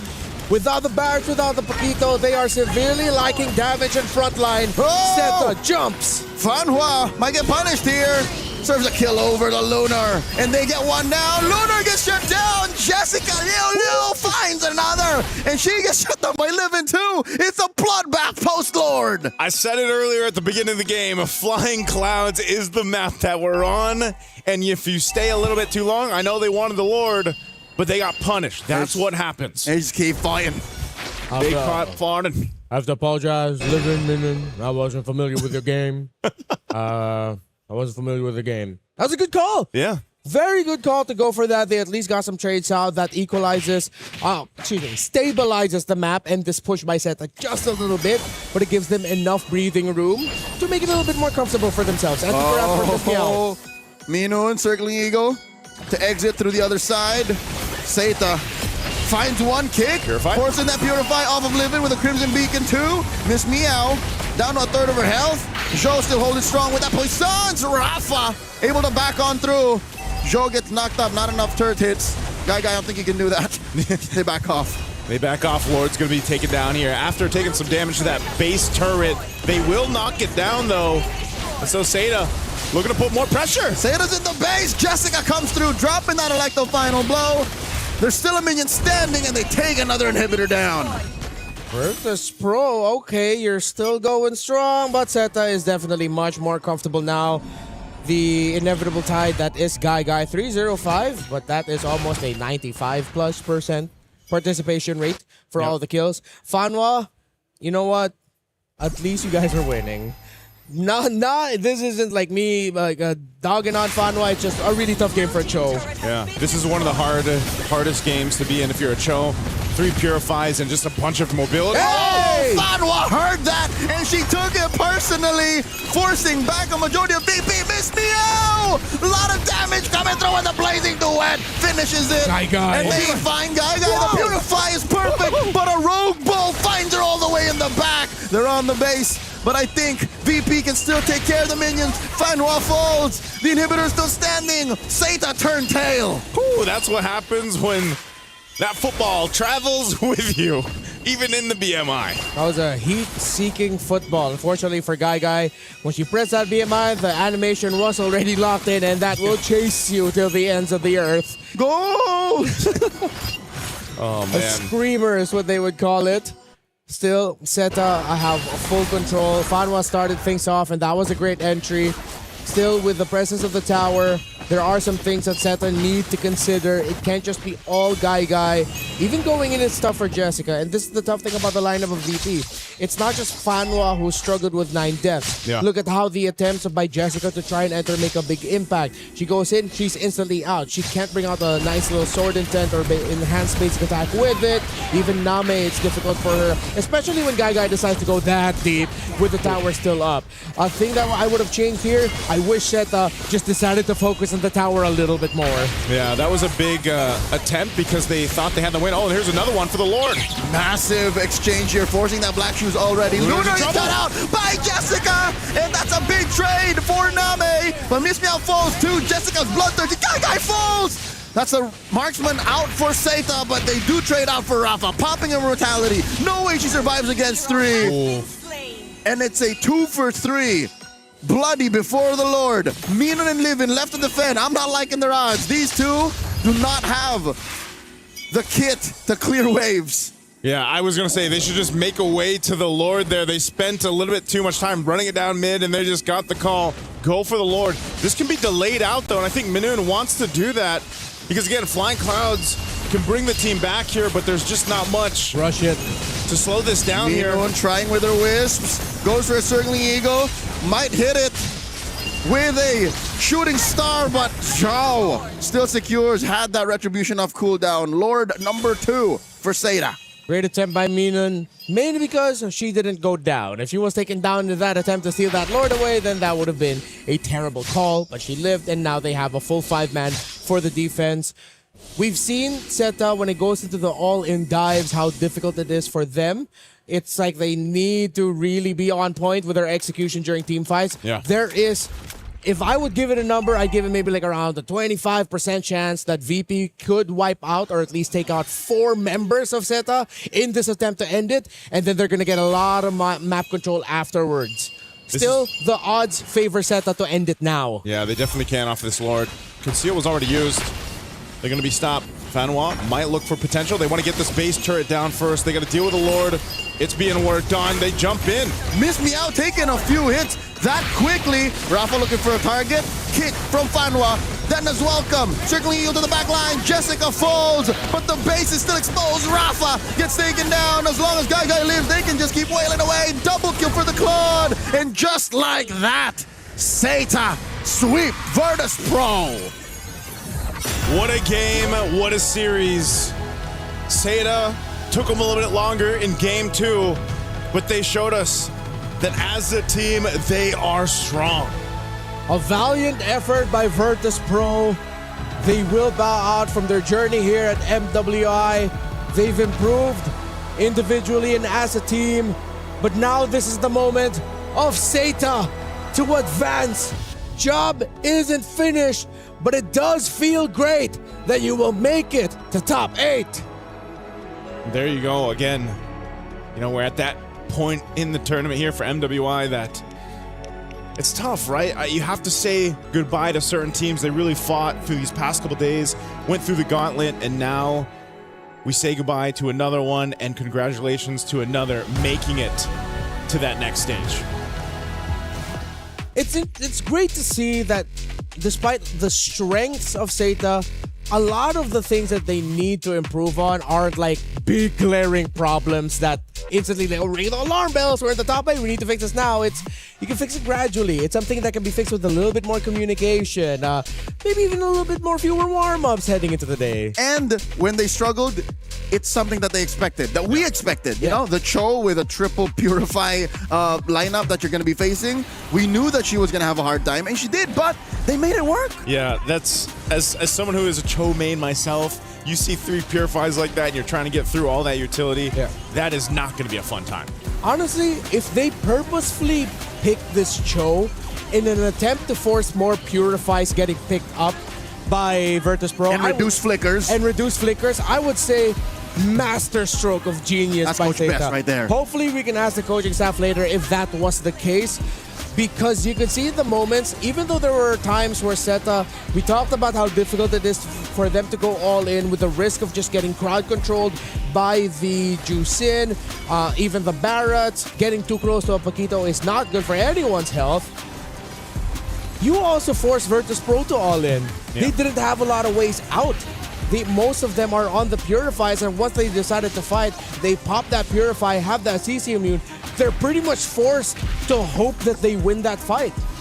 Yeah, there was a lot of things too that I just felt like the weight on both XP laners in this matchup were so important too, because, you know, getting to that back line, trying to cut off those gold laners, or at least get the defensive item or the Purifies, what have you, was so much work, because in a lot of those team fights, that's what it was. It was Rafa going for the mark, and then you had, of course, Jessica doing the same thing, and so it all came down to just the better team fights, and the XP laners were pivotal in that. I think those are the 2 main roles that carried this game, the XP lane and the roam. Exactly. Fanhua and Minun, they were both thinking, should I save you first, or should I go for the initiation?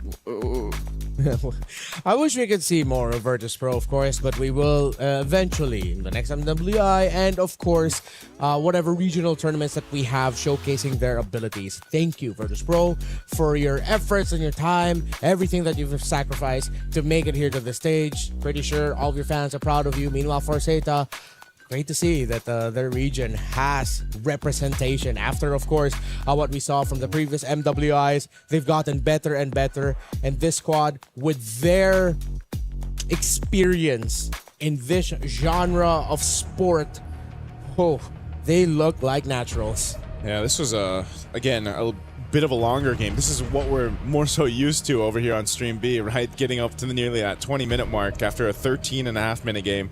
Seta had to make adjustments on the fly. And again, I was kind of surprised just how much damage they were able to pop off with Guy at that point in the game. Hold up, ain't no way. Joe never died. Joe never died. Go time. Joe time. Joe never Joe died. time. Go time. And to think, she is literally the main engager. Like, she is the front line, the vanguard of Seta, and she's like, nope. But maybe that's the reason, once again, why the Fanwa pick for the Cho. Like, because it alleviated some of that pressure where you're still the front line on the box show, but now you have a Cho also there. Yep. Now I'm reminded of something we've talked about with Virtus Pro's tendencies, wherein they would overcommit on the first thing that they see or the first target that they see and not have enough for the follow-up afterwards.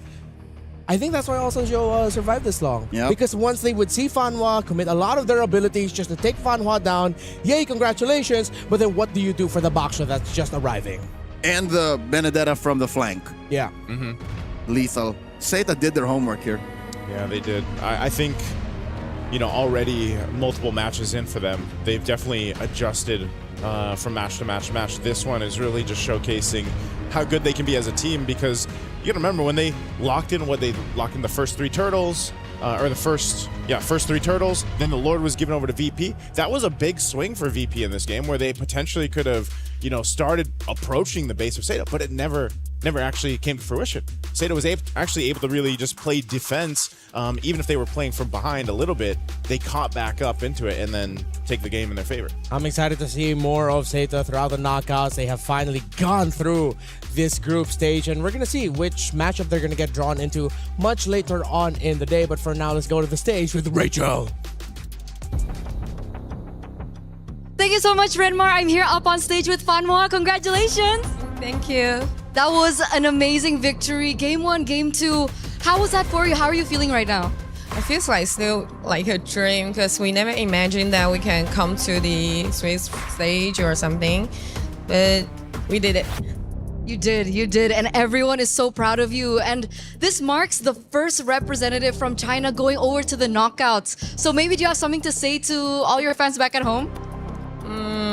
What I want to say is just trust us, we'll give you the mystery.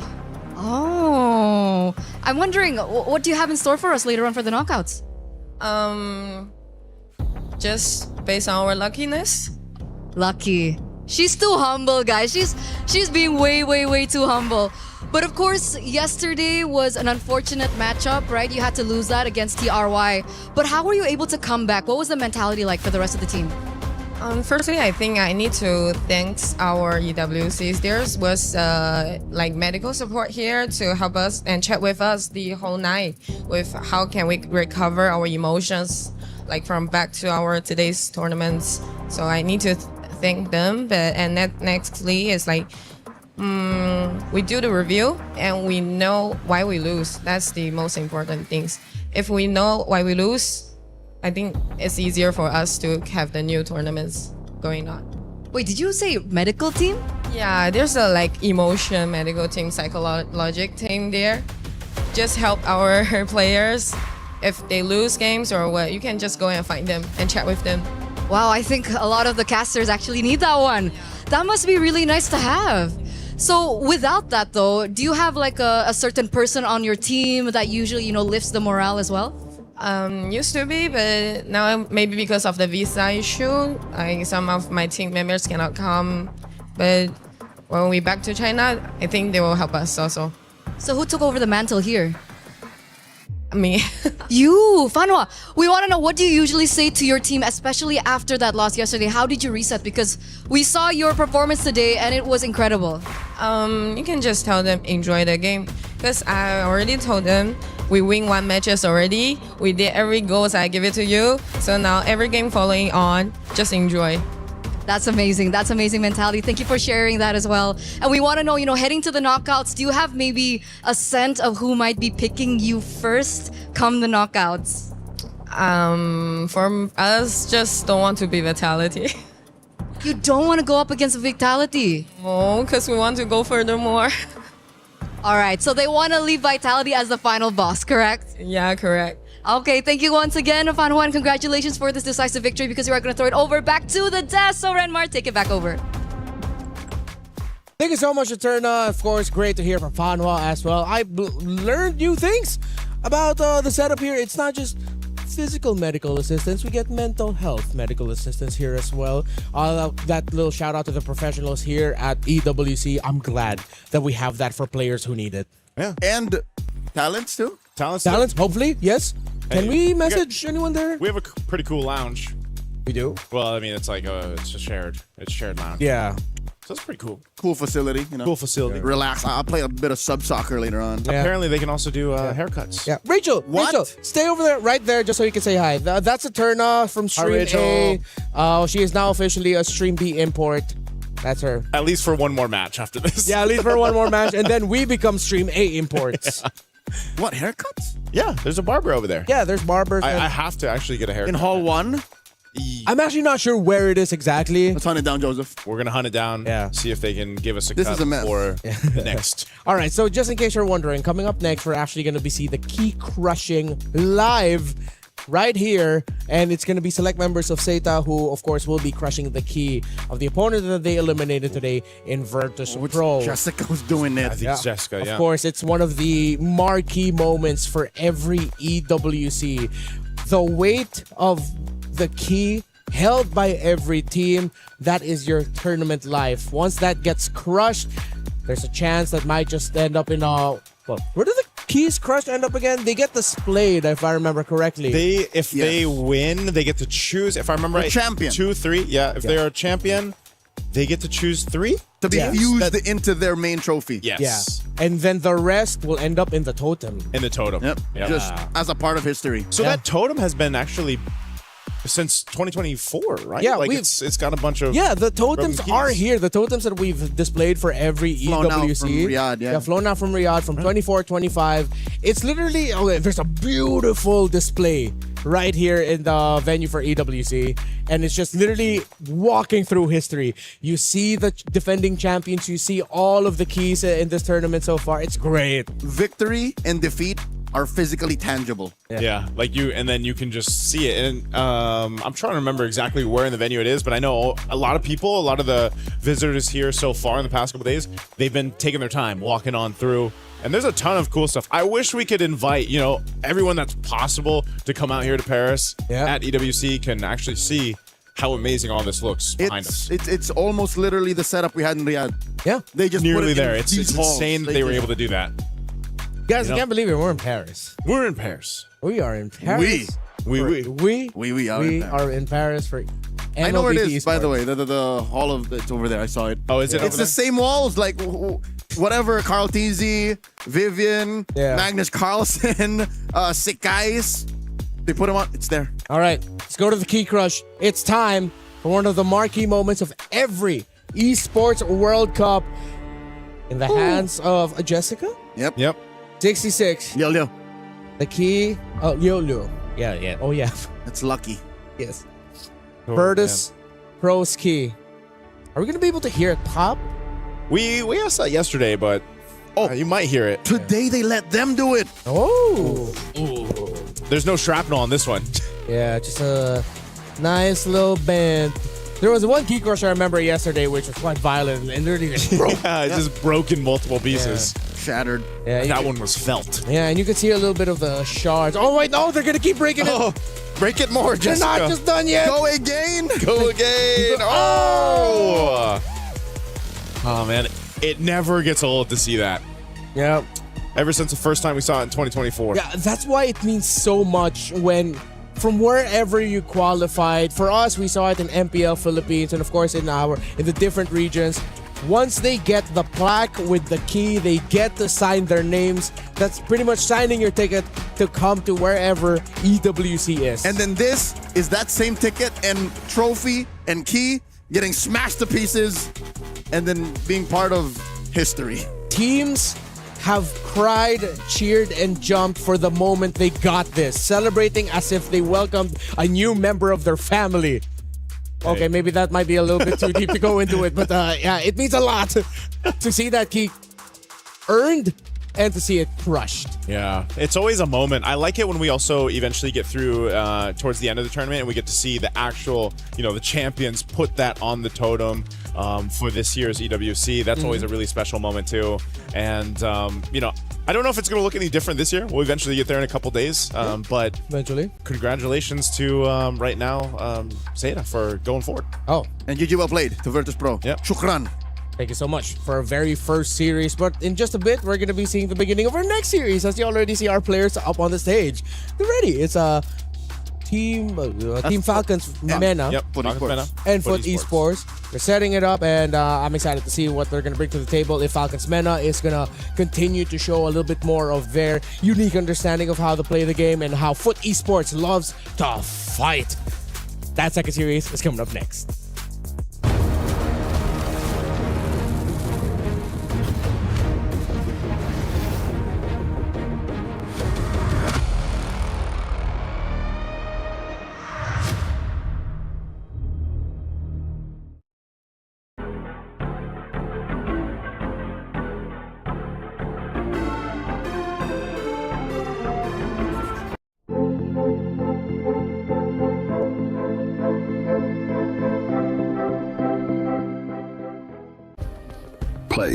is in our DNA. Whenever we let it out, it becomes our superpower. Now imagine an entire city being built to supercharge it. Kadir City, powered by play.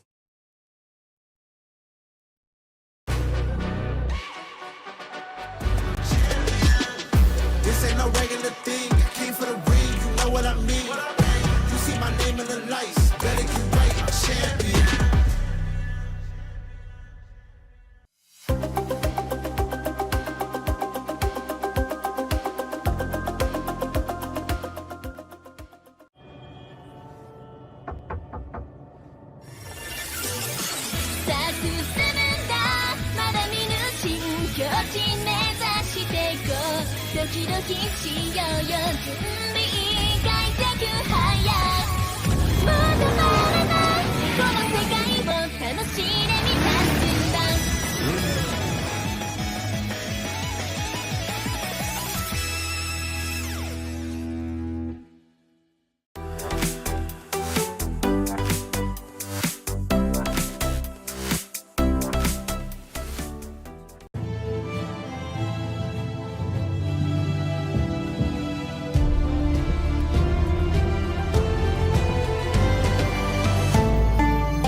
Chronologically, this is the final group stage decider match. Well, it depends on what happens to Stream A, but let's just put that for more dramatic effect. It's Team Falcons MENA versus Foot Esports.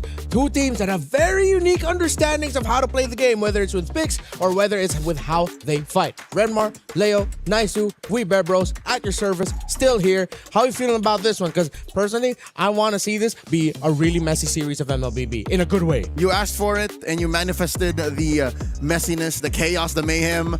But if there's anything we know about Foot Esports is they don't like that. Yeah. They do anything and everything in their best interest to just avoid fights. We will split the map.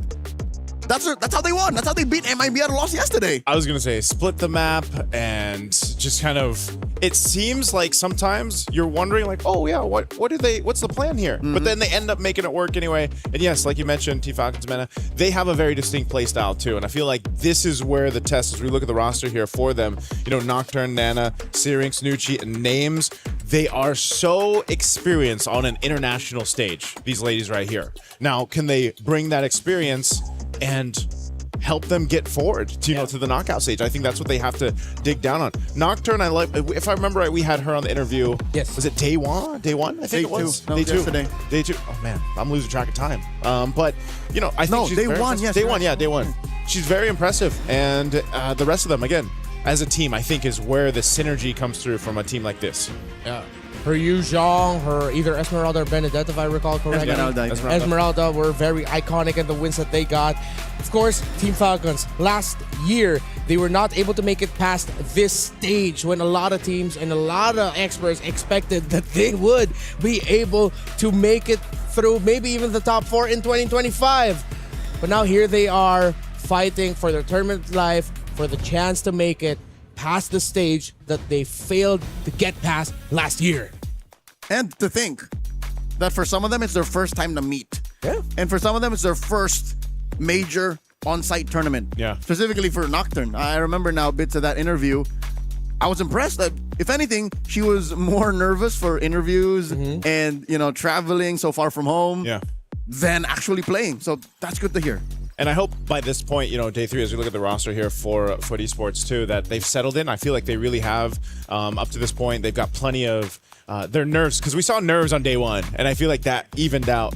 One thing that was really impressive is, again, with Foot Esports, their ability to draft unique heroes than what we've seen before. It was Kujo, right, that pulled out the Fanny yesterday. Yep. And then the Hanabi and Mieko. And the Hanabi and Mieko. So I think that versatility and that uniqueness of footy sports, draft is something that they can use to hopefully come out with an advantage, because we've seen it before where that if you wave away too much from the meta or it's a little bit too crazy, then it ends up biting you in the behind, and hopefully that doesn't happen here. They stay a little creative, but they execute it against a team like Team Falcons meta. As long as Foot Esports gets past this match and make it to the knockouts, they will match their previous finish from last year's MWI. But I'm pretty sure they have their eyes set on going even further to show the world why their region has been, in the eyes of many, as one of those ready to challenge the world in terms of who is the best when it comes to MLBB, women's and men's scene included. Now, for Foot, there was something that Zendaya told me yesterday. Zendaya the player, not Zendaya the actress. I wish. I'm a huge Tom Holland fan as well. She said that when it came to the late game shot calling or shot calling in general, that's actually Mieko's responsibility. And you don't hear that a lot from... As a gold laner. As a gold laner, right? Yeah. That's actually really interesting. Yeah, I asked her that because I thought that maybe it would be her as the mid laner, but no, apparently it was Mieko who calls like a lot of the shots. I think this comes down to the fact that Foot Esports is built very specifically. Yeah. Their team captain follows in the way of some of the greats as well. SRG, MSC 2024 EWC champion. Their team captain is the XP laner. Same with Foot Esports. It's Unohana. So I guess it's just a matter of delegation, and you trust who you trust in specific times of the match, and that's why they play the way they do. That's why they have the Turkish twist. That's why it's so weird when they just turn it around. It's like, where'd that win come from? Yeah, that's why we were saying, there's now the Turkish delight, there's a Turkish twist. I'm wondering how that happens too for some teams where that conversation happens where, because so far it's so many different roles that are those shot callers, the captains of the teams, and just to think, maybe that's also a reason why we saw the Hanabi be a pickup for Mieko, because and make it so early too. It was in the first half. It was in the first half, and then because of the nature of the way it's played, you can also have a pretty decent time shot calling while playing the Hanabi. Is she actually viable? That's the question about the Hanabi. But for anything else, we gotta make sure that the two champions, one game, the My Champions Pick event is still live from now till July 27th. Submit your predictions for the MSC and MWI champions for a chance to win 50,000 in-game diamonds in MSC 2021 to 2025 tournament skins. Don't forget to leave your picks under at MLBB Esports Post for even more chances to win. Lock in your champions now and cheer for your favorite teams. Hanabi,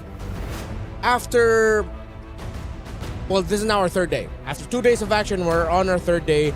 How do you feel? Go for her? Or do you, if you can, just go away from the Hanabi? I do not want to fight the stats anymore. Yeah. How I feel about this and what I wanna see has no impact. She's real. I think The Hanabi's real. You know who I feel like isn't as real is the Hirara. Yeah, I feel like Hirara. Okay. As a jungler, for her, I have an actual opinion. Yeah. You have an actual. I don't like it. Yeah, I feel like, not just statistically, but just, at this point before we get to the knockouts, like teams have all tried her out. She hasn't worked too well. Yeah. So don't bring her out in the knockouts where you then are in that phase of the tournament. Yeah.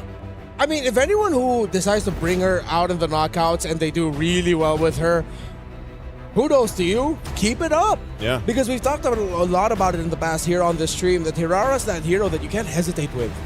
That you really need to have the gusto and the bravery to say, I will fall some maples with going iframes, steal your objective and then run away. Maybe I might get a kill or two on the way. Not a lot of players can consistently execute her in the way that I'm pretty sure that even the devs intended. Yeah. Despite a hero with just being two pressable buttons, I was gonna say, it's just there's different variations. She's literally abstract art. She has 4 skills. Yes, she has 4 skills. She has 4 skills, which on paper isn't more than Suyo, because Suyo technically has 6. He has 6, yeah. But Hirara is more complex. Yeah. Until when do we get a hero with like 10? It's just like you got all these choices they have to make, because before any of them, before the Suyo, before the Hirara, what was it? Probably Old Vale or something where those are choices. Yeah. That was like a or B. I wish we could get our version of that one guy who likes to defend ancients. The one with a lot of buttons and possibilities of ways that you could get skills. I wish MLB Yes. had a hero like that. Maybe someday. I'm sure it's in the works. Yeah. I am sure it's in the works. I hope so. Get us like a 10 skill kit with a lot of ways on how to get those kills. I would love that. Let's look at what Foot is trying to build up. I think that's a Freya first pick or either a Paquito first pick. Or Bellerique. I like how they just ban out the Esmeralda. Yeah. Yeah, they can also just pick up the Belleric because at least for them they'll end up with one or either. Because when you ban out the Phovis, when you ban out the Esmeralda, clearly you're trying to set up for just two heroes, Paquito, Freya. It's gotta be a Paquito. If it's Unohana, I think it's more of a Freya. You're more of a Freya person, yeah. Faster, yeah. more fighter. That means you're going to be giving the Paquito to the other side. And then it's first pick Hanabi because it's Miyako. You know what? Why not? Why not? Another pick we have to watch out for. We touched on the Assassins earlier, but let's see if maybe Zendaya would want to show up with Selena again. We've had some iconic Selena performances here in MWI, not just on the Stream B, but Stream A as well. Yeah. Carries up, so there's a natural predator. Yeah, they banned the Paquito. They could first pick the Freya, or go for the Belleric, surprise first pick. The Marcel's gone. Please, no more juice in first pick, no need. This might just be a Freya. Coach Coins. Whoa. Okay. That's out of left field. This is an Unohana pick for sure. Yeah. But not in the first phase. Not like this. Wow. Not in the first pick of blue. Wow. That's what, because of all the value out there. I'm so surprised that, that's the Benedetta. They're too honest. They're too honest. They're just literally saying, we're going to do what we did yesterday. Yeah. Solve the problem. Okay. I did not see that coming. This opens up the field of possibilities. I think maybe that's why, besides it being a comfort and, I love this pick, I'm great with it. Yeah. Now Falcons Mena is thinking and recalculating the potential trades because of all the power picks still open. Yeah, there's a whole lot here. Belleric. Do they just go carry? Do they grab the carry now, or do they just kind of wait? Oh, they'll get the Eve. Man, this is a deadly. There's a deadly box to fight in. This is the best roamer and the best mid laner. In the game. At this point, I think maybe they'll want to settle for something like a Lilia for the pokes, just to match it with the annoyance that you could dish out. Your roam pick, you could even save that for later in the draft. There's the Hanabi. Oh, they're rushing comforts. Yeah, they're doing comfort. That Hanabi might have, I guess, if they didn't pick up out in the first phase, it potentially could have been banned out. Yeah. Hanabi Lilia? Imagine if they go Selena too instead of the Lilia. It's like, oh my god, it's just all comfort. Okay, at least they get one. This is the norm. Yeah, at least they get one safe pick. Who would have thunk we see this kind of draft? If this was okay, they got away with it because the more safe draft would have been first pick box, Yeah. And then you go Benedetta. That's what I was thinking. Yeah. Like, take the box at least. This is such a roundabout way to end up with the first phase you want, anyways. Yeah. So what does that mean, jungle for Falcons Mena then? Do they pick it up now? Funnily enough, if they're crazy enough to do it, X-Borg wouldn't be so bad. It's slow as hell, but oh wait, no, that's better. That's better. They did this. Yeah, they did this. They got away with it. They did this when they dropped Falcon Daisies the other day to face off against Na'Vi. It seems like that's the theme of this draft. Just teams and players getting away with decisions we thought that they couldn't get away with. That's been the theme of MWI, though. That's true. It's been really fun to just see how these ladies end up going through the draft here, just because it's a mix of that comfort, mix of the uniqueness of the way that they play, and it's very different from what a lot of the viewers would see from the other tournaments. It's interesting that we're going into the second phase for Foot without the mid duo. Nothing for Nora, nothing for Zendaya just yet. And I love that Coach Koba's attacking that hard. Taking away the gourd. Would they just go... What else is left? Would Atlas Farsa? Lilia even? Yeah, we mentioned the Lilia earlier. Atlas Lilia. Oh, Selena. Yeah. They banned respected.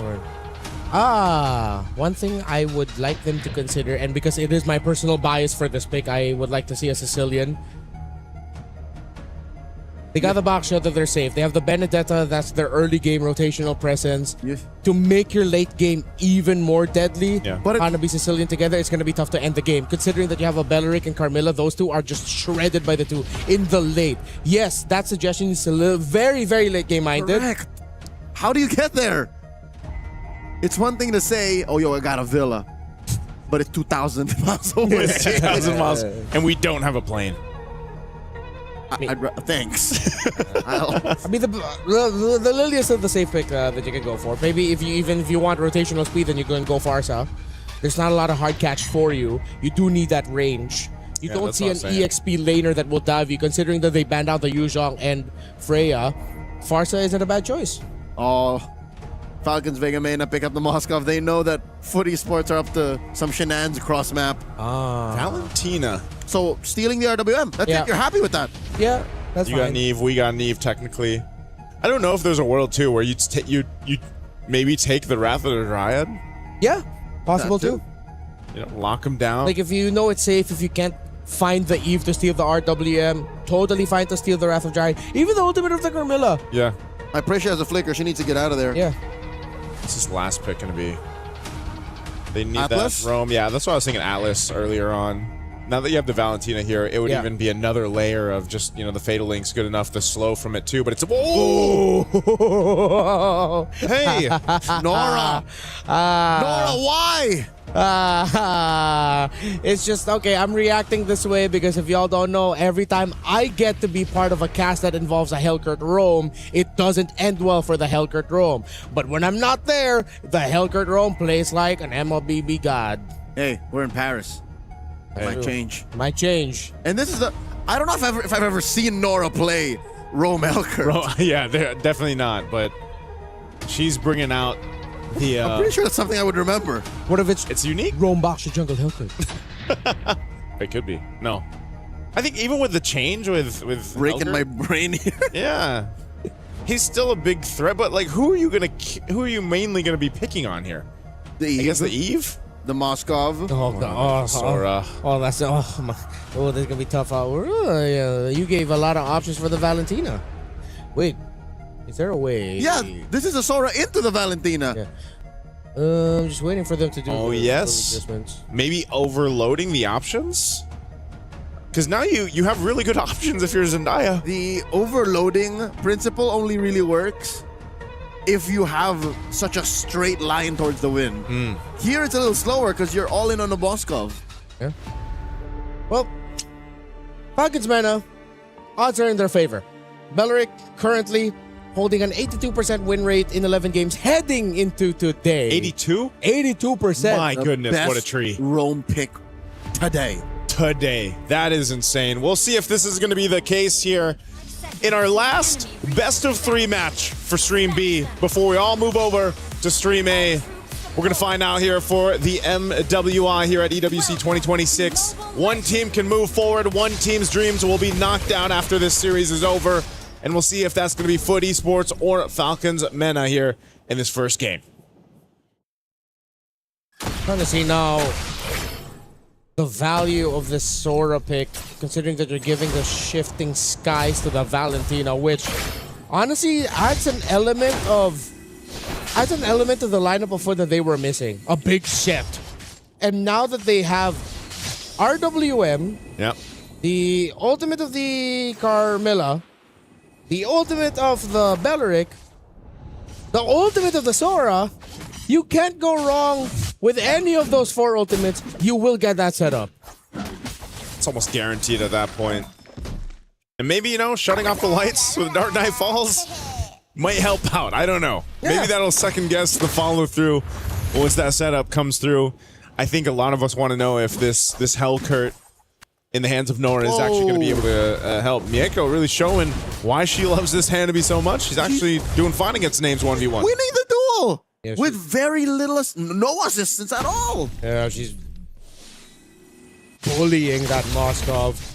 There might have been an element also of them fighting for that gold crab, and then you get that extra bounce from the gold crab bouncing onto the Moskov, and then with the minions there, seems like Names just took the hit, but then put her at risk.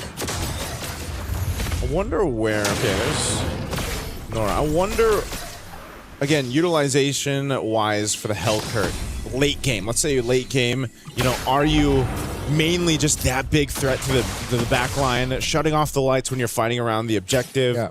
You know, there's something to be said there because, Nucci forced to use that revitalize. Electro final blow. Eye for an eye. Nucci walks through it. She is fine, will survive, but will back off. It's something that we used to say a lot with the artillery mages, the Farsa and the Eves. Hellcurt, actually a natural counter to those two. Oh, holding on to the Curse of Blood here by Zendaya. Here we go.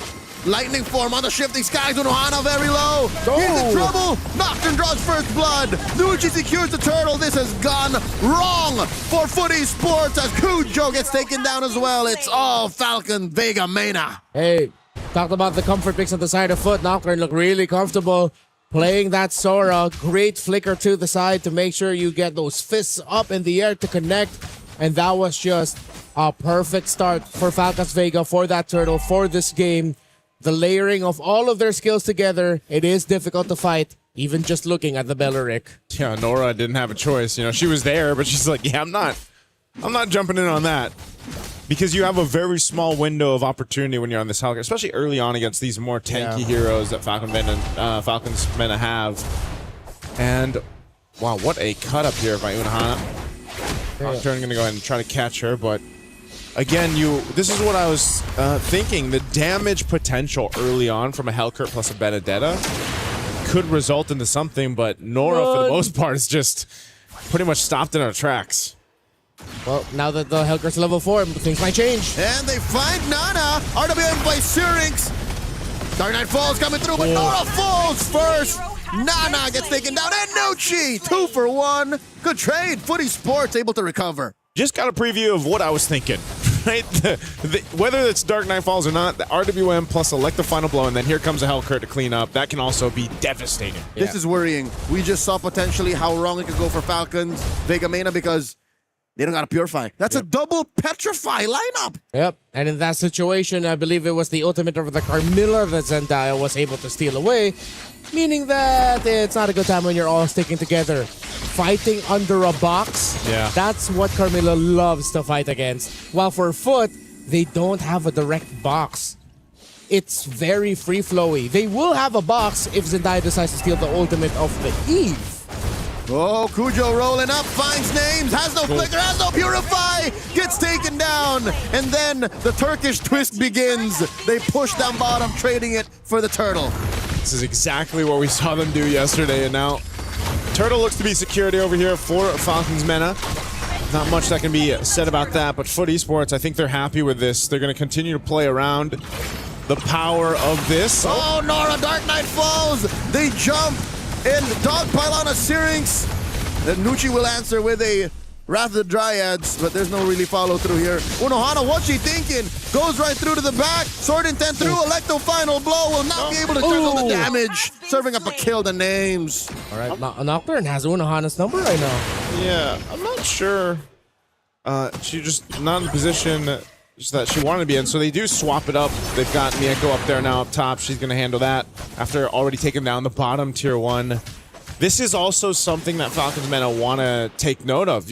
If Mieko's just doing her thing, farming up, getting online on this Hanabi, as we talked about, you know, how many times have we seen the Hanabi pump out the damage late game? That's something to be cause of concern. Plus the ultimate that she has, which can really work really well with a Curse of Blood that Zendaya has been taking from that Carmilla.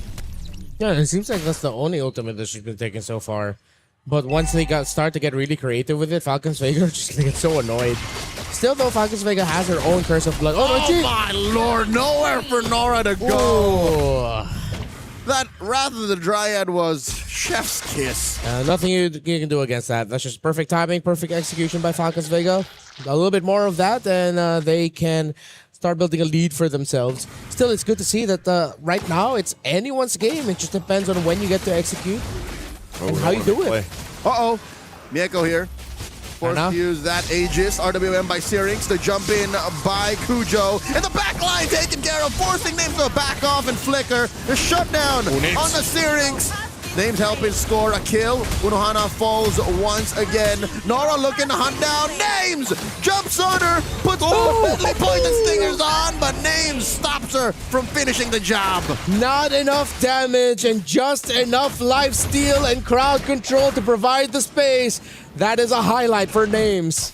And Names, great positioning. I don't know if that was also the stun for the Carmilla, I think, to stop her in her tracks, but again, this was a great attempt at a fight. Names throws the SOD, doesn't follow through right away, but then joins this. Look at Nora.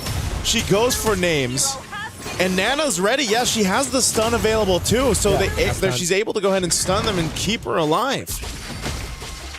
Good attempt by Nora. That was the right call, but still an even better response by Falcons Vega. Now Foot will decide. Let's play the foot twist. Foot twist? The Turkish twist. The Turkish twist, not the foot twist. Foot twist. Ouch. I don't want to twist my foot, man. Yeah.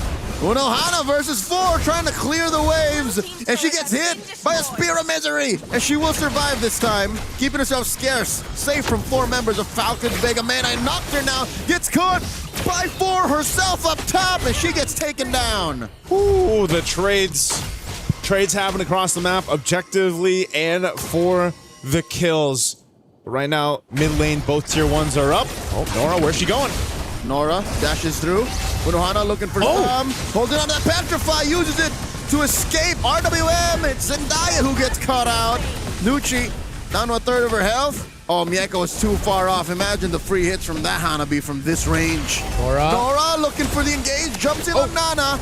And they will have to concede this tier 1 in mid. Yeah, unfortunately, Nora couldn't get the right Terrify or the DPS to land. Nocturne versus Unohana again. And Nocturne pops it. SOD. Unohana gets found out. Eye for an eye survives, but that's 2v1. Names scores. Names has been pretty on point for the SODs, because I said in the last match, I was like, you know, most of Moscow so far for MWI hasn't really been hitting the mark. Well, right now, Names in this game 1 has been doing just that. Nora, does she take it? Yeah, she takes the purple buff. Good steal. So even though they've garnered some losses across the map, Foot is still getting some wins. Similar for Falcons Vega. Still anyone's game. We're 9 minutes in, and the gold lead has just hovered around 1,000. Sometimes getting as low as just 100, 200, even to the points where it looks like they're about to fight. It's anyone's game still. Look at the towers, 2 for 2. Falcons has gotten all the turtles, but Foot have gotten kills at the right time and are still getting farm for themselves. Yeah, this will make a good Lord fight here. Falcons already in position. I think they just want to blitz it. Knowing the information on the map here, down in the mid lane, they are getting ready to make their way. Foot Esports, there's Dark Knight Falls. And the knockup from the Lord. Zendaya answers. Shifting Skies, RWM, Nora. Waiting for that last minute approach, and they find 1, 2 already. Nana falls, Nocturne still alive. Mieko throwing in all of these free hits. Almost finds Nocturne. She gets a massive double and will score the Lord. Oh, that's Hanabi for ya! The Curse of Blood as well. From Zendaya, they were all lined up. And a little bit of Lord intervention with the knockup, giving extra damage to Names so that they could be finished off by Mieko. Hanabi, I would like to think, is one of the picks of the tournament. Oh man, that is just so unfortunate to get hit by that knockup of the Lord there for Names. I mean, she had the flicker too, and you know, the timing on Zendaya's Curse of Blood. She waited to go ahead and use that, and that's just, again, one of those situations where Falcons Mena, they have to make up after that loss around this Lord. They should be able to clear this out perfectly fine. Again, it's not a big disparity between itemization or economy. It's more so just actually getting a little unlucky there. Joseph, it is. The graphics just have not updated. There is a massive swing. The map is blue, and items are getting picked up by Foot. That's right. Yeah, I had. Oh yeah. Yeah, afterwards. After that big fight. Yep. We'll wait for the refresh. It'll happen. Oh yeah, I looked at the timer, but yeah, you're right. The gold's not changing. What do we have for items here, Lord? Marching up top. They're on the defense. Dark Knight Falls comes through. Nora on the hunt. And that curse from the back stolen away. Nucci holding through. Oh, too early. Cujo comes in, and that's a little too deep. The jungler from Foot Esports has fallen. So is Unohana, but they will find the inhibitor. Messy take. SOD thrown out as well. But to the better of Falcons Vega, they should be happy with the defense. Names holds herself accountable. Yeah, too deep, too early. Foot overestimated the lead that they had. The fact that they were with the Lord, they have to minimize moments like that because that was their best opportunity to really keep Falcons Mena on their side of the river and in their base for a majority of the next few minutes. But because they gave up kills, yes, they were able to take the turret. It's not good. Yeah. The lead should be at a comfortable about 1,000 I was for gonna say, Foot.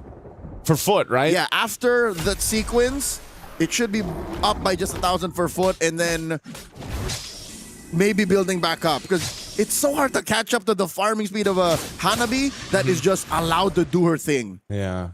And that was just a Maleficon picked up by name, so if we get a chance to look at the items here, that'd be a good way to go ahead and look at things. Looks like we're gonna get.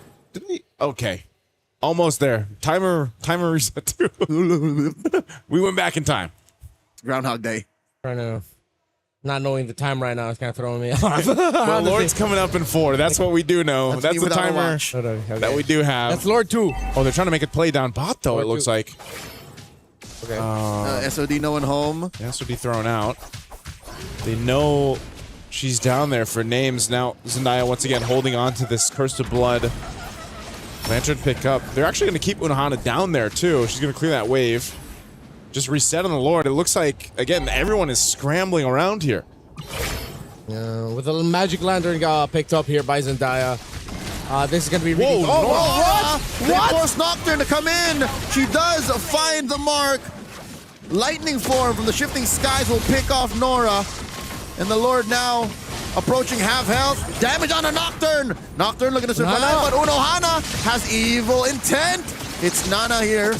Coming through, Nucci very low, RWM, Nucci falls, Cujo finds her, and Nana goes as well, 2 for 1, currently the trade. Foot Esports looking to secure this Lord. They got it. That was a great adjustment from Foot Esports. Even after losing Nora there, they were still able to kind of bait Falcons Mena into a fight, get the upper hand, and then get the objective. The late game Hanabi with a Valentina that can steal a Curse of Blood from the Carmilla. I've had nightmares about this exact scenario. Into the base they go. Wave's going to be cleared out pretty easily, though. So Falcons Mena, they got a bit longer to go ahead and get ready to full defend against this. RWM is what's being held right now by Zendaya. Again, you have 4 out of 5 ults that would be just great in any scenario. If you're greedy, you want to be flashy, and you want to end up on a TikTok highlight, then you get the SOD. A little bit too greedy, but at least you look cool while doing it. Lord, marching up top. This is going to be a 3-wave push. It's endable for Foot. Very endable. They just have to watch their own footing. Most definitely. Pun intended. At worst, they take down both of these inhibitors, and then they just work towards the inevitable. Lord inside. Very low health on the mid inhibitor. All they need are minions, and minions come in within range from the top lane, and all that's left is bottom. Falcons, Vega Mena, they'll clean up the Lord, and they think they buy themselves time, maybe 2 more minutes. Oh, I don't know if Foot Esports has to force a fight here or not. They still have this wave pushing up bottom. They want to fully expose the base turrets here. RWM. Stolen away. Zendaya swiping through. Massive shifting skies. Compromising Unohana. Down she goes. And in comes a Nocturne. Mieko! Put down to an 8th of her health. The front line of Falcons Mena has fallen through and taken care of. Mieko gets shut down. Nora, the only one left. She's trying to get away. Names has plans for her. The forward flicker, the dash. One less survivor for Foot. They had to watch their footing, and they didn't. Beneath the combo of the Carmilla, the Eve, and of course the free hits from Names. Add the Belleric into that as well. Foot have slipped, and Falcons Mena continue to push forward through mid. Oh no! Unohana has spawned. No minions. Cujo and Zendaya coming through as well. This should be fine. Mieko coming in 3. Are they gonna force it? Okay, elect the final blow plus a petrify through the front lines. Falcons Vega Mena have to watch out. This is their best chance to contest for this Lord in 30. Ironically enough, wow. If Zendaya was more ready, yeah, her and Unahana could have gotten like 2 or 3 kills. If Zendaya was like quick enough to read that, okay, this is what Unahana's gonna do, let me steal an ultimate right away, pop that. Yeah. They could have gotten something out of that. Still, it's a defense. They didn't lose any base turrets. They still have turrets on the sides. It's just unfortunate. I feel like that was a moment to be had. Coulda, woulda. Okay, here we go. We got this is all caught up now. Our stats up here, the timing, Lord is up. You got a bit of a lead now. Team Falcons Vega Mena. Good thing they were able to defend that way though too. They hold on barely to that one turret. Now look at the play though up top, potentially to put pressure. Zendaya this time, I feel like it's been more useful to actually use the Curse of Blood. Yeah. Because of the nature of the team fights. Oh, Dark Knight falls. Nora pops the ult, finds Nucci, a blaster, forcing a Wrath of Dryad and the Revitalize, and RWM coming out from Syrinx, SOD no one home, the freeze from Zendaya, Nora re-engages, forcing a Nocturne to lightning form, shifting skies on out. Ults pulled out from both sides. That was their best chance to get a big team fight win as Unahana was keeping names in the base, clearing up Indian waves, but they just didn't have the damage or they didn't have the right positioning to make sure that Zendaya could drop a nice Curse of Blood so that Mieko could capitalize. Nora going to the base to send members of Falcons back. And Names is back. Nana checking in as well. Nucci on her tail. And that was enough time and space because Unohana's doing the same thing closer to the pit. Yeah. Oh man, Foot's doing the same thing we saw him do before. Oh, Zendaya with a stolen Curse of Blood. Zendaya taking a lot of damage. Shifting skies once again. Nocturne says lights out for you.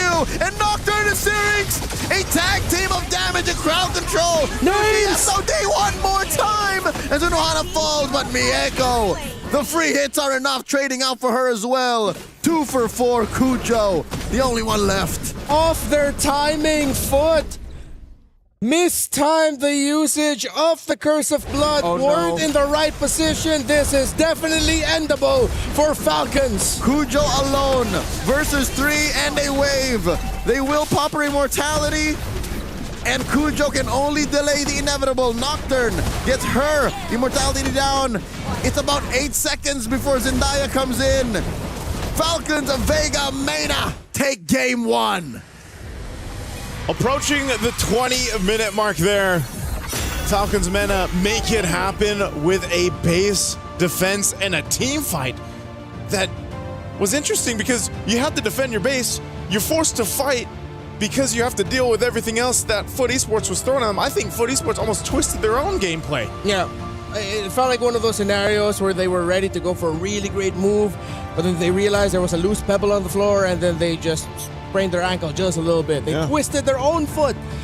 Again, it looked so good for them, but it felt like there was a bit of a miscommunication of whether or not they were going to go all in or whether or not they were going to reposition.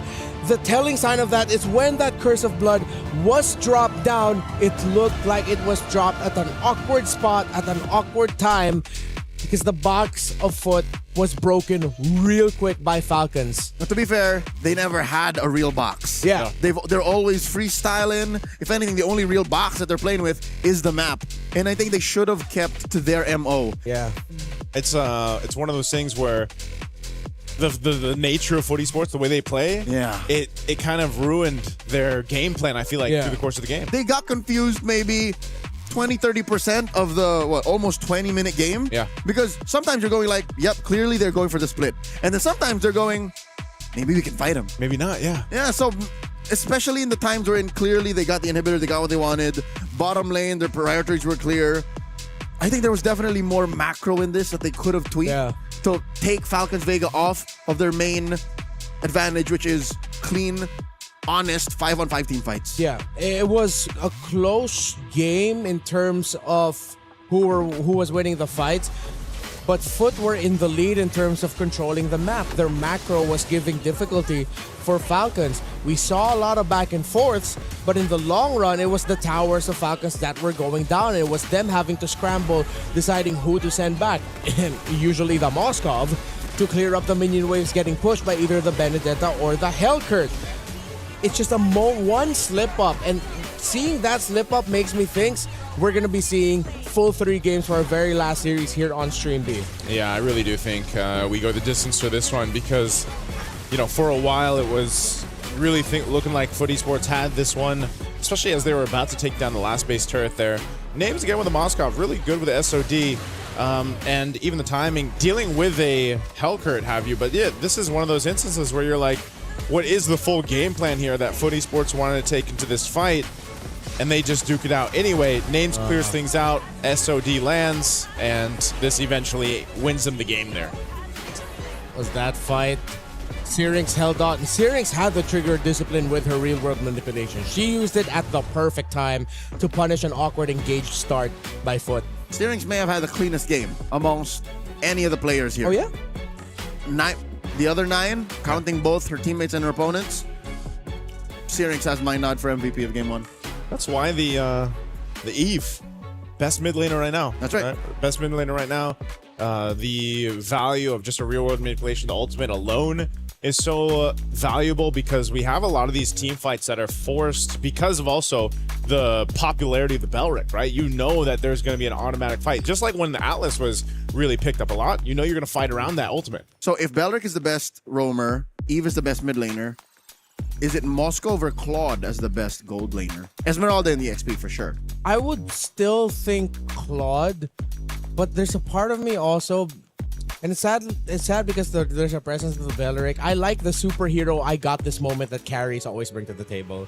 You know, that clutch factor gene of just like, hey, all else has failed, but we're in the late game. Yeah. Here's our carry. Carry too. So I guess it's that trio. Yeah. It's them 3 over there. Harith. I haven't seen a white-haired little boy in a while. Very selective of when you can really make it work. How about the jungle? In terms of the jungle... The jungle. The jungle? Is it Baxia? I'm still really... He's the only first pickable. Probably. My personal favorite, Guinevere. Oh yeah, Guinevere. Probably, but stats-wise, probably the Baksha. Yeah. Because yeah, I wouldn't put Fred there. He's usually left alone, left open. I haven't seen a Fred here all day, ever. It's weird. It's almost becoming like Baksha and Barrett's in terms of like jungle tanky picks. Ling here and there. Ling here and there, yeah. Hirara too. I think that would have started it, and then yeah, over the over the course of the days here, that's definitely fallen flat. But again, Foot Esports, you know, mind you, the triangle, the win over here for Falcons, Mena. This was a hard-fought game for them to get back into this and make it their game because Foot Esports was controlling things for a while. I mean, this was a question mark that we had in the draft too. Nora being on the Hellcurt, we haven't seen that much. Haven't seen the Hellcurt too much, and you could see some of the concepts of why you have this Hellcurt. But at the same time, think about it. You have so much split pressure that maybe you're putting yourself at a disadvantage when the fights break out, right? Because you just have that Vendetta plus the Hellcurt doing its thing, and a lot of the times there's just so much tankiness to stop the Hellcurt in its tracks. Still, I really appreciate the ideas that we've been seeing, plus the new interactive effects that we have in game. Happy Rhino Day to y'all. Okay, between us 3, who is who for the stickers? I'm the Layla. You're the Layla? Layla? Okay, you're the Layla. So I guess I'm the Lilia. Or the Nana. You're the Nana. I'm the Nana? You're the Nana, I'm the Lily. I feel like this is something I do more. Yeah, you do. You actually do that pose. Yeah. Not exactly, baby. All right, I'll be the Nana. That's how it looks. All right. So, we're going to chill out a bit, talk a little bit about what happens in the next game. Again, we still have game 2 coming up. But first, let's play a quick little game. I believe it's Gen G's Rui and Team Falcons Mayna's Nana who decided to play a little trivia quiz. Cheat.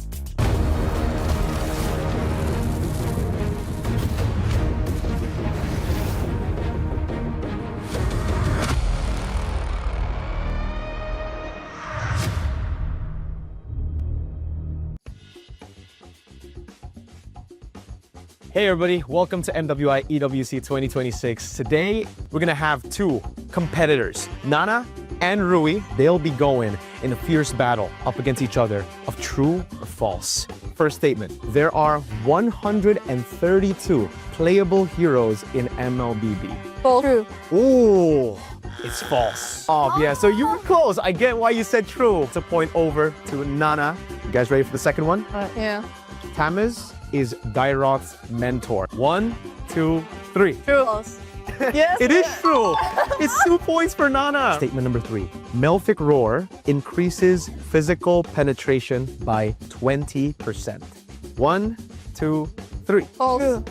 It is false. It's 3-0. Hanabi originates from the Monian Empire. 1, 2, 3. False. They both get a point. Hey, Rui's first point. There you go. It's 4-1 right now. Last one. Xavier is half human, half elf. 1, 2, 3. True. It's true. Yo, 5 correct answers. Yeah. I did tell you there's going to be a winner and loser, but I didn't tell you that there's going to be a very bad punishment. You'll be getting a real hammer, and then you can just smack Rui. But that's it for us, guys. Thank you so much. Catch MWI and these ladies who will be competing at MWI EWC 2026.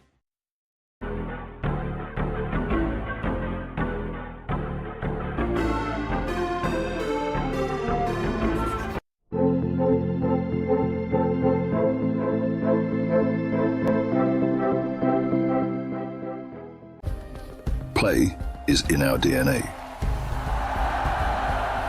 Whenever we let it out, it becomes our superpower. Now imagine an entire city being built to supercharge it.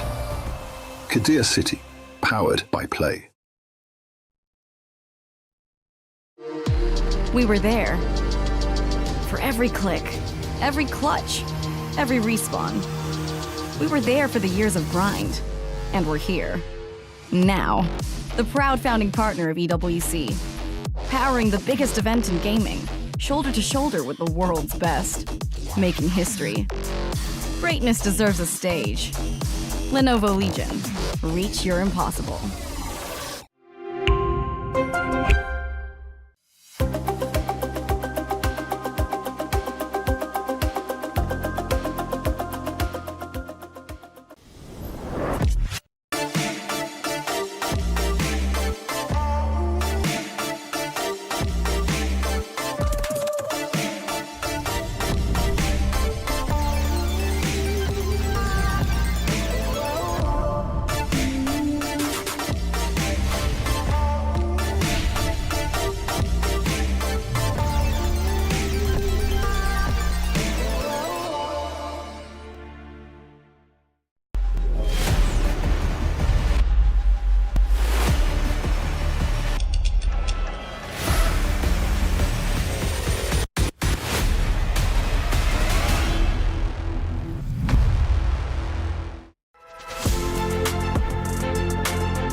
All right, welcome back to MWI, Team Falcons Mena, Foot Esports, game number 2. By the way, now that I'm arriving here, Naisu's tickle spot is somewhere around the back of his left ear.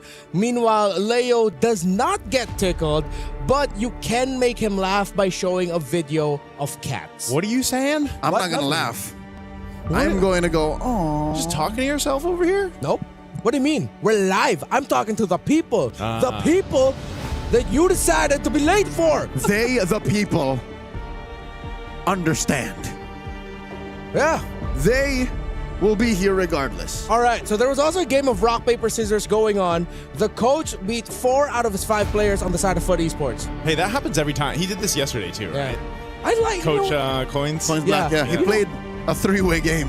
I like that a coach is willing to be playful and doing stuff like that with the players because that just allows them to like lighten up. Unless the players are ridiculously competitive that if they lose to the coach, it just throws them off their game. Hopefully no one is like that and it's all good.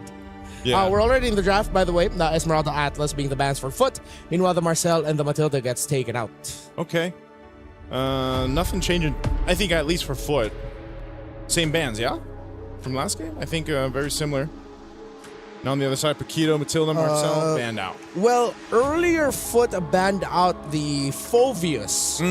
Yeah. So still, same sides, but now they decided to ban out the Atlas. It was Vega Mena who won round 1. Game 1. Yeah. Oh, no. So we... Yeah. Yeah, that's what I mentioned with that. Just need a little bit of a little whoop. Yes, it should be Mena with that little red mark beneath Correcto. Their badge because they were the ones that won game 1. And that puts Foot in such an odd position. First pick Selena. Wow. Zendaya is going to be at it again. Okay. Punished by a first pick Belleric and Carmilla. This is karmic justice. As much as I love Foot, I don't see why you would rush the Selena here like this. Like, you don't have to. You can. No one's going to take it from you. Yeah, you know what's worse? The only way you can slot in a Valentina now is if you put it in the EXP after seeing a Sora, which I don't think that the odds of that happening are ridiculously low. Yeah. I think this is a little bit too much in terms of like playing for comforts. Way too much. And then they respond with Hanabi Benedetta. Yeah. The Belleric and the Carmilla combo alone is just... it already proved incredibly effective for Falcon's Mena. Okay, I don't even know where this glow is going, but you need the... They're abandoning the Hanabi protocol. Yeah. You know what? They're just straight up going for, okay, these are our best picks. I think that might be the call here. It's like, hey, let's show up. What do you want to play? How do you guys want to do this? So this I think you have to. This is for sure a Zendaya Selena, Nora on the glue, and then Unohana Alice. Yeah. That's it. That's where the roles are exposed. You might as well. I mean, at this point, again, you're facing match point. You're about to be knocked out of the tournament. Sometimes it's better just go with that comfort. It defeats what we usually see, at least in terms of the drafting pattern, but that's going to be the nature of it. Lock in those solid choices. Now for there you go. We got the correction there for Falcon's Mena. They do have that game 1. Now they have the Carmilla, Belleric, and Yu Zhang. This is already so deadly if they get the synergy down between the ultimates. What's difficult here is for whatever you're going to end up with in the gold lane, it's going to have a terrible time. Yeah. No gold lane is going to be comfortable going up against a Yu Zhang, Belleric, and Carmilla together. That you're gonna have to find sources of damage elsewhere. Unfortunate thing is, usually that means you either put it in the mid or you're gonna have to pick up a jungle. But then again, you're up against a Yu Zhang, Belleric, and Carmilla that if you pick up something like a Yi Sun Shin, even that pick is gonna struggle. There you go. The Hanabi ban by Coach Koba. Not like this, not twice, not in a row.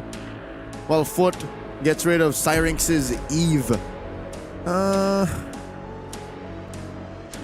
It's odd going in the second phase with both teams not having a mid laner. Yeah. Oh wait, Foot already has a Selena. Yeah. There's a very small chance, but it's almost confirmed. Like 90% sure this has to be Zendaya's Selena. Yeah, like are you gonna put down a Ling? But then if you bring down a Ling, that's a good call for Carmilla to just hold on to the Curse of Blood, and literally where the circle of the Tempest of Blades is where you put your own Curse of Blood circle.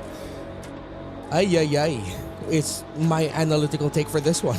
Yeah. There's so many routes where it could go wrong, knowing that it has already gone wrong draft-wise. And unless Foot pull a swerve that I'm not seeing right now, this looks like Falcon's Mena is going to take it 2-0 just with their first 3 picks alone. Cord. Oh, they get the cord too.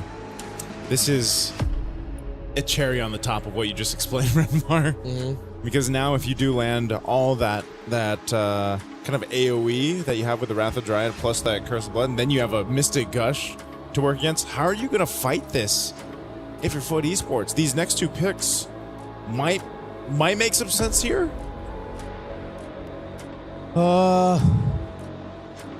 It's really tough. Everything. This is coming from the perspective of a gold laner. Even if this was me trying to pick a hero for myself, I'm just gonna default to my best pick, which is my Beatrix. But even then, I'm gonna be like, guys, please don't leave me. Yeah. Don't forget about me, because I'm dead. Once that Yu Zhang's up on the dragon, pretty much over. So they go ahead with what we talked about as the best pick in the gold lane right now, the Claude, and they pair up a Joy with it up against a Belleric, Carmilla, and a Gord. Foot, if they pull this off, would have pulled off an insane performance against a lineup that should give them so much struggle. Oh man, this is, and the Joy, I know we were asking about the jungle earlier on. I would not put Joy up there currently in the current meta. Not to mention the Joy's running into a Beleric. Into a Beleric, into a Curse of Blood, and you know how susceptible the Joy is to just kind of get him bursted down, and that's what, you know, I mean, he's got great mobility. Well, what do you do from there? What did they put in the EXP? Not Jungle. Jungle, yes. Wait, what? What's your jungle? Jungle Carmilla. Yeah, Jungle Carmilla. It's, oh yeah. Right. The gold lane is a gold lane. We got used to that yesterday. Yeah. All right, Gary. No, we just saw it in game 1 too. Wait. Game 1, and then it was debuted in yesterday. Yeah, but also mentally, we've seen plenty roam Carmillas. I'm just looking at either the Joy or the Selena. That's who it's gonna win the game for Foot. It's between the arrows or the really well-timed electrifying beats. Or through a miracle, Mieko does Foot Esports things again and just splits the map. Yeah. She can do that. Wait, Moscow didn't get banned, no? Nope. Nope. They picked up the Claude. So it's a plan B or C at best that they split the map with the Claude. Yeah. So they want to win fights. Oh no, excuse me. They banned out the Moscow. So so all the more I think it could be a solid plan B. Yeah. Well, it's down to some comfort, I'd say, for Foot Esports.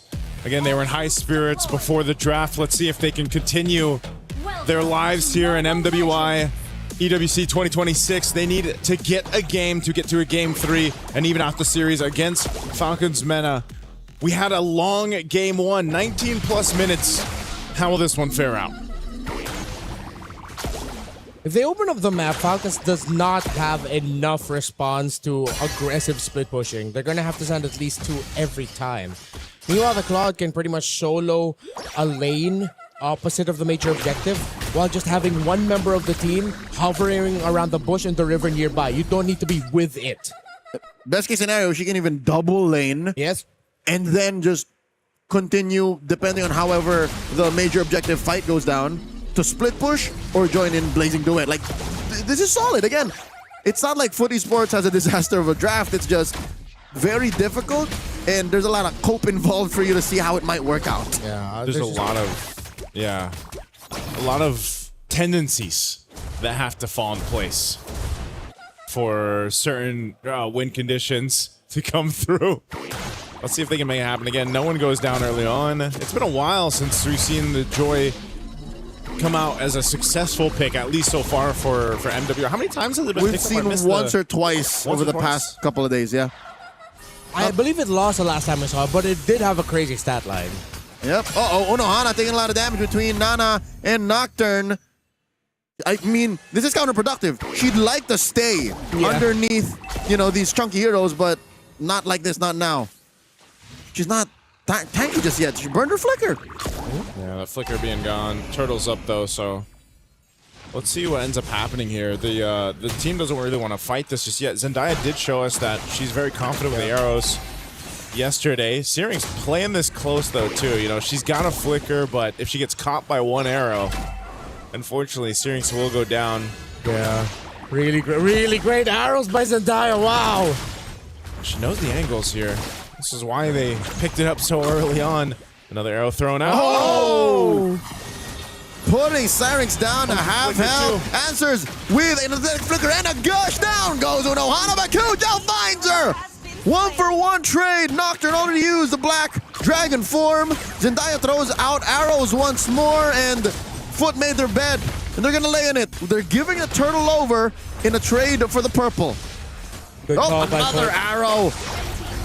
Oh, whoa. Okay. Nana will secure it off of that, but yeah, the purple buff was stolen in the hands of Kujao. She made the right choice, man. She went right for Syrinx. Syrinx was low, burned the flicker early on, and then gets the buff to take. So, really good decision making here. Really good call by Foot. If they can keep doing that, like making it tricky for Falcons to read how they're going to be fighting into things, then that's going to be the best way to deal with the composition that is built to mess up what Foot has built for them. I would like to think the initial entry by Unohana was a little bit awkward, but hey, at least they had Kujo ready on the standby to finish off Syrinx to make that look good, and at the same time made the very quick call to just go for the purple buff. Now, they can't keep doing that over and over again. Falcons would eventually read into it. So I want to see the other creative angles that Foot might want to engage with fights. Maybe this time with Glue starting things off, and then you just send Selena and Joy to deal with whoever's going to try to back up, instead of trying to take down the front line little by little.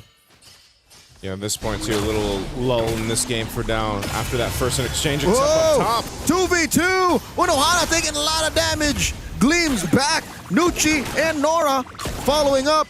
Unohana will survive. She still has a flicker on deck. Nana smells blood, hits her with the retribution. No dice. Yeah, the burn is not going to be enough. Just a little bit. Woo! Still. Maybe if she had gotten that stun off, yeah, I don't know if that would have been enough damage, you know, to... She just used it, though, so I think it was still on cooldown. It's also good that Unohana didn't need to force Flicker to get out of there. That was just a straight-up gleam, so that's a good read. Knowing the limits of your hero, knowing the limits of how much damage you can take, and then being able to get out at the right time. Yes, you took a lot, but at least you didn't have to burn your Flicker doing it. Yep, meanwhile, both gold laners pretty much just doing their thing in the lane while the rest of the team has been duking it out. Turtles up, second one of the game. Foot Esports keeps Unohana up top. Falcons want to go ahead and push them out. That's a gush on the Nora. She flickers back and then whoops! Gets the mount and backs off. Falcons Vega Mana must be confused. Yeah, like, whoa. Well, arrows are still there in play. They're going to go ahead and start up this turtle. Whoa, gold laners. Dueling and Mieko wins! Turtles still standing. Cujo pops the electrifying beats, forcing Syrinx to flicker back out once more. Was it Nile with the arrow? And she misses. Cujo looking to finish the job. There is. Oh, Syrinx throws out the projectile. Wow. She survives. And Unohana comes in, gleams, and sets it up. Syrinx with a gush of her own finds sweet revenge. Unohana burning up. Nana coming in, named with the forward flicker. Gleam from Unohana. Run, Buse! And she still gets taken down. I can't believe Syrinx survived with like 1 HP for that long and then gets a kill. Yeah, I feel like at that point, Foot definitely slipped up with her discipline. You could feel a little bit of the tilt of, oh, come on, let's just get something out of this. And they paid way too heavy a price. Still, at least Mieko was the one who decided, yeah, no, I'm not about this. Let me just split push up top. Renmar, they forgot who they were. Yeah. We are the split pushing team. We don't fight. We don't fight yet. Yeah. Mieko remembered, the rest got too excited. Yeah. Well, we thought Syrinx got that kill. She got the Mystic Gush off, but still, the surviving that long, insanity on the gore there, because you deal with so much pressure when there's Joy across from you, dodging arrows, dodging a glue. Okay, so she did run away and then went the long way around and then back in the purple. Oh, I have my ult back. Ah! Oh, man. Golden Staff picked up by Names now, too. You know, she wanted that kill, too, when they were able to clap back. So she's starting to come online here for this carry. Foot Esports, do they change the strategy of attack here? Because, like you mentioned, maybe they should split push. Maybe they shouldn't fight just yet. Maybe they can do both, right? Nana here taking a lot of fire from Mieko. Cujo in the wings. Nana alone cannot fight the sheer pushing power of this Claude. 2v3 with a dance by Foot Esports. Waiting for a response. Here comes Nocturne. Comes in. BMI by Mieko. Fast feet. Already popped that Purify. And Falcons Vega Mana successfully defend their tier 1. You know, it's entertaining. Despite it being messy sometimes, I like to see more of Foot fighting. Yeah, me too. I was a fan myself of Foot Esports. But we're not going to see more of them fighting if they lose this game. That's why they can't lose. They got to go back to the game plan. Right now, last turtle. Are they going to go for the fight? An arrow's thrown out, but it hits a camp, but now Black Dragon form used. Ain't no way. Cujo's coming close. Falcons Vega Mana secure the last major objective in the early game. And now Foot looking to find the clapback post-turtle. Not going to find it. And look, Mieko just back to the plan. Split the map. Push him down bottom. Pop Falcons by surprise. Yep. You know what? I would like to see them go for constant 3-2 splits now. I think they can. The way you said that took me off guard. Yeah, I was like, 3-2 splits. What did you just say? A little bit of relative peace here in the Land of Dawn, given that both teams are finding their footing, right? Footy Sports, again, even Ranmar is sure what he wants. It's clear we have omnipresent vision and knowledge of what's going on, but we're not so sure where Foot should be going. Well, Falcons Vega in, and they're winning fights, yes, but the post and the pre, like what they do before and after, might not always benefit them. Massive 2.5 second stun on Nucci. Yeah, this is what I was saying. Go for a 3-2 split. Oh, not like that. Syrinx! Oh, accepts a face full of lead. BMI by Mieko. She's not gonna let that long range stun get her once again. Electrifying beats. Knocked her. She answered to the Black Dragon form, and the shoot energy takes her down. I thought she was gonna go for Syrinx. Oh my god, what a fumble! Well, she's too far off already, and she made a decision. I'll get what's underneath this. I think half the shots were turret shots. Yeah, they were 100%. Yeah, that was a massive fumble there. Again, Foot are getting overexcited. It's very clear now. They're slipping on the discipline, and they're taking fights that they shouldn't have. Another Mystic Dash! And they get the mount. Nana here backs on off. Syrinx drops the projectile. This is looking bad for Nora. The true damage out of the Gorge passive, putting her down to a third of her health. Oh man. And these mistakes, these a little overzealous mistakes from Foot Esports might end up losing them this Lord too. Might end up losing them space on the map. They're just going to be bullied off by Nucci here. Unhana trying to get into the zone. Kujo! Lord still standing. Nana secures the gush. Helps Nucci score a kill on Kujo. And this is what we're saying. Foot, you're not ready to fight, not yet. Kujo just got blasted. A harsh reminder with every fight that the first 3 picks alone of Falcons, adjust as you want, adjust as much as you can. The 1 + 1 = 2 that is way too difficult to fight against. Oh, that is unfortunate. But now this time, Foot Esports has to decide, can they pull the defense off? I mean, there's plenty of ground to cover here. Again, there's only one turret down that Falcons Men has managed to get at the 11-minute mark. But with this Lord, they'll get some more real estate across the map. Oh, Black Dragon form. They ready to fight. Nora coming in. Hana, massive throne of ruin, but no follow through. They won't even get the trade for Nocturne. Blazing the wet by Mieko. Point blank. Taking down the Black Dragon. And in comes Kujo. Late entry. Electrifying beats finally finds Syrinx. After all this time, and Kujo burning up, but lives. 2 for 1 trade. Lord still standing down bot. A glimpse of hope for Foot. The damage is starting to be felt, but how much more can they take with the pushes, with the minion waves? Clutched by Mieko, able to take down that Lord with the Holy Shield, before that it could push and deal damage to the turret. Zendaya gets spotted out by Nucci. Dashes on through. Look at the damage being rained down upon these frontliners. Nora looking for the mount, and she just built her cursed helm. Yep. All right, Foot Esports holds on.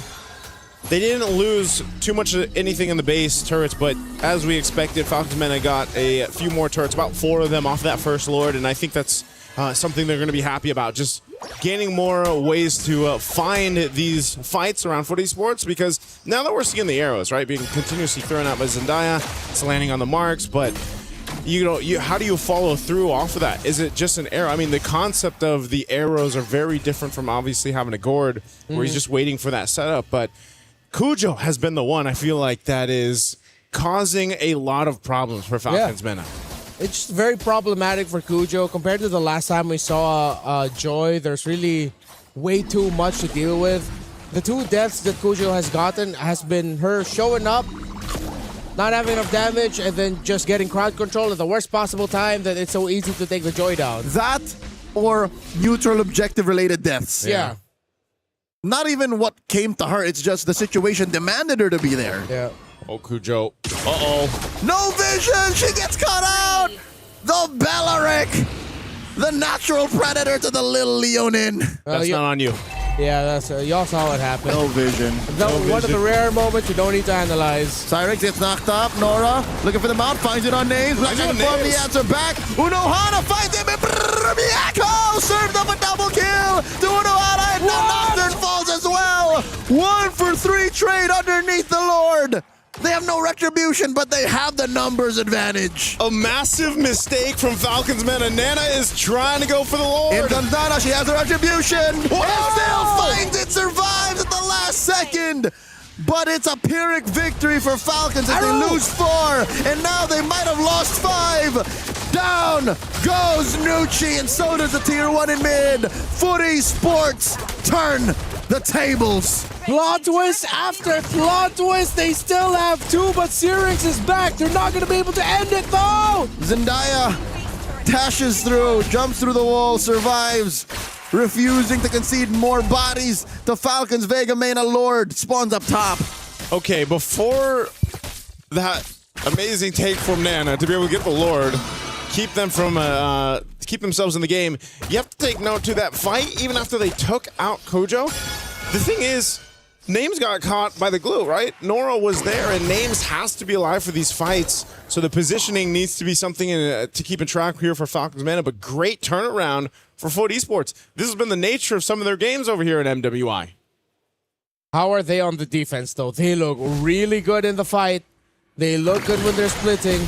But how? Whoa. Another gush by Syrinx. Nora still eventually finds the mount and gets let go. I think it was on Nocturne, and she cleansed it with a Black Dragon form. Free pickoff for Falcons Vega. Oh, no.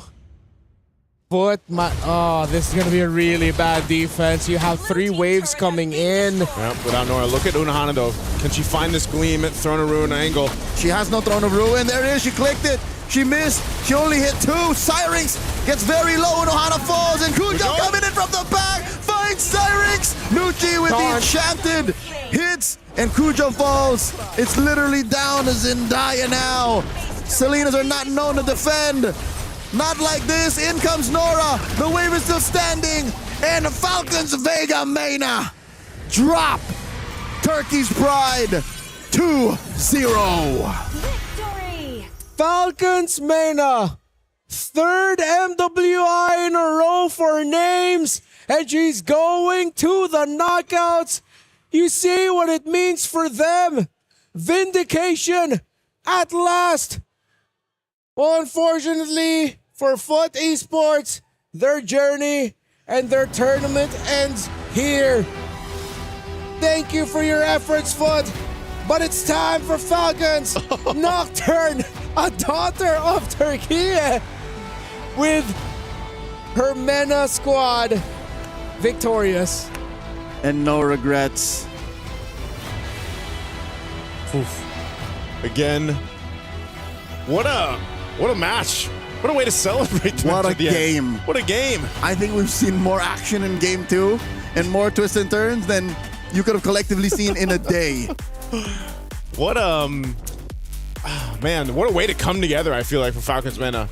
After what we've seen now for the previous matches and everything else, they're really feeling that one. And even when they kind of fumbled a little bit on one of those Lord fights, and then Nana somehow was like, "Oh guys, I got this." And she goes and gets it. Yeah. You saw all the smiles and laughs on the player cams, and like, nice one, you know? Yeah, they knew they needed Nana to get it, and she held on just long enough. He was about to go down. If she panicked and popped her retry, actually, if I'm not mistaken, she might have popped her retry early. Yeah. And just left it to the little advantages the junglers have without a retry to be able to get the Lord. The damage ticks. Yeah, the damage ticks. Because she knew she was going down. So to expedite the process, instead of waiting for the retry threshold, she just said, bang, I hope I do enough damage. Because she would have died if she waited for the last moment. There was a chance, so she's she left nothing to chance. She just knew, I'm a jungler. This is my rightful heir. Nope. She claimed it. Yeah.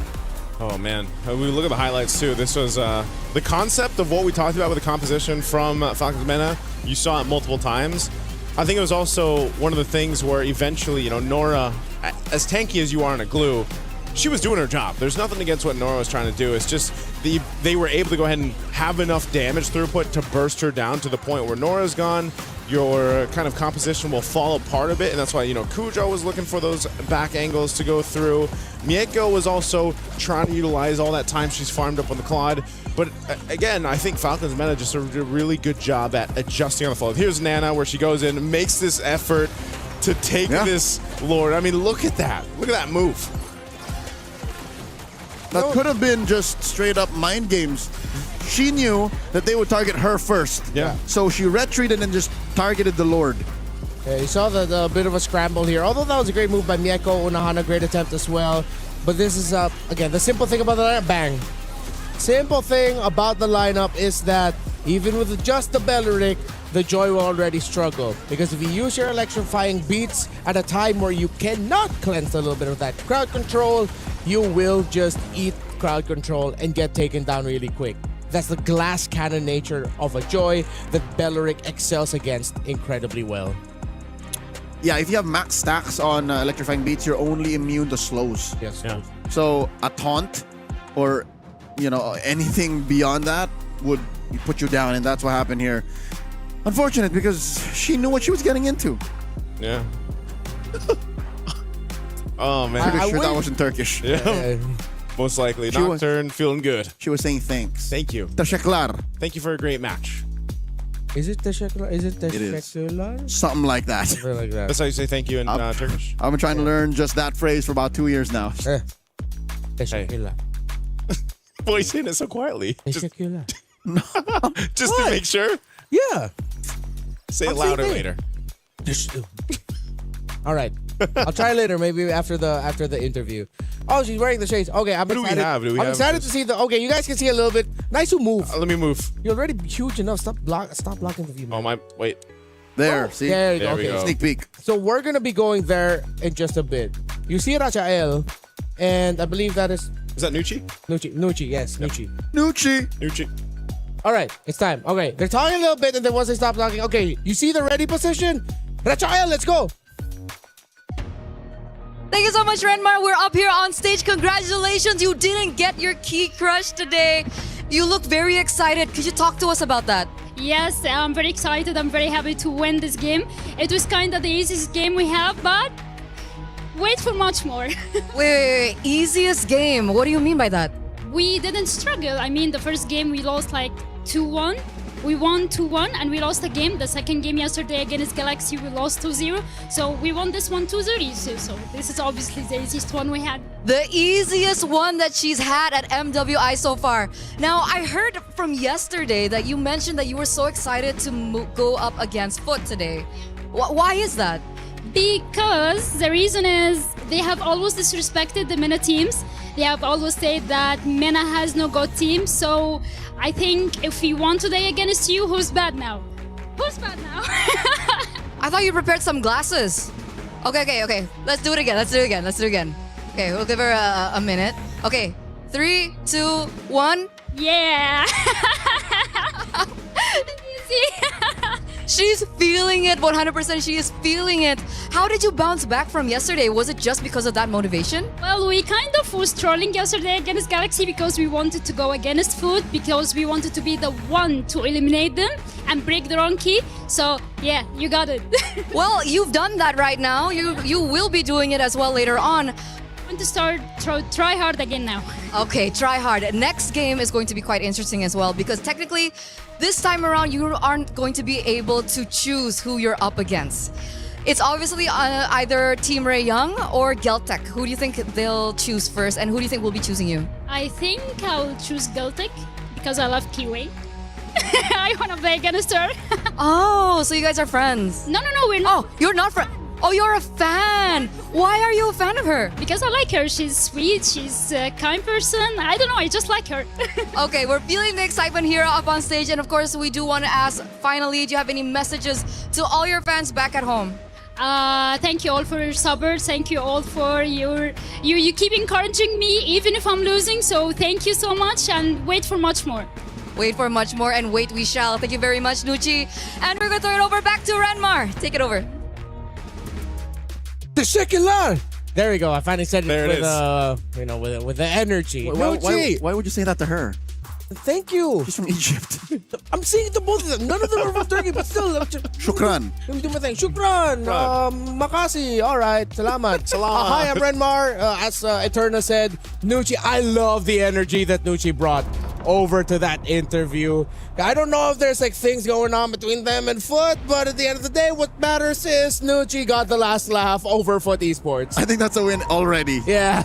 It's less of the Key not getting crushed and moving on to the knockouts, I think it got personal. Yeah. And now at least we put a lid on it. Yeah. We put it to bed, and now they can focus on the next stage of the tournament and possibly, again, meeting friends and future rivals. And fans and everything else. And idols. And idols, right? When idols become your rivals.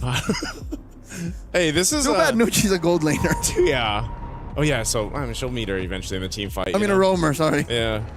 No, Nucci? Yeah. Oh, Nucci's... Oh, wait, no, this is good? That is, yeah. She's a roamer, so she'll see KOA in the map often, yeah. Yeah. She'll check in. Yeah, I'm so used to... For some reason, I always get them mixed up. Nucci and Names. Names, gold laner. Same. Yeah. Same. Yeah, yep. They always say hi. They're great to... That's how long they've been in the scene. That's true. Woo! They've been repping Team Egypt and Falcons Vega Meta for a while that's now. Right. I was going to say all the way back there, even in their qualifiers leading up to here from the AFCA qualifier. Yeah.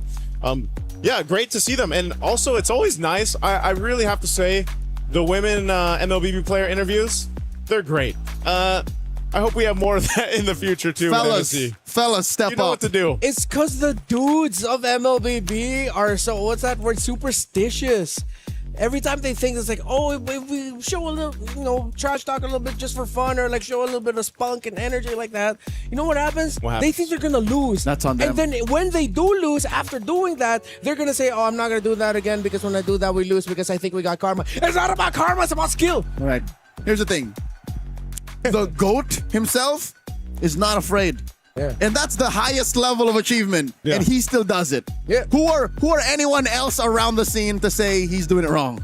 Hey, maybe we can have some more of it then in the time ahead of us. I know. Even the video packages so far for MWI have been great. Yeah, they're fun. This is what I miss about, and this is why I'm always excited about MWI. We realized it in 2024. We were like, hey, the women of MLBB, like, they talk.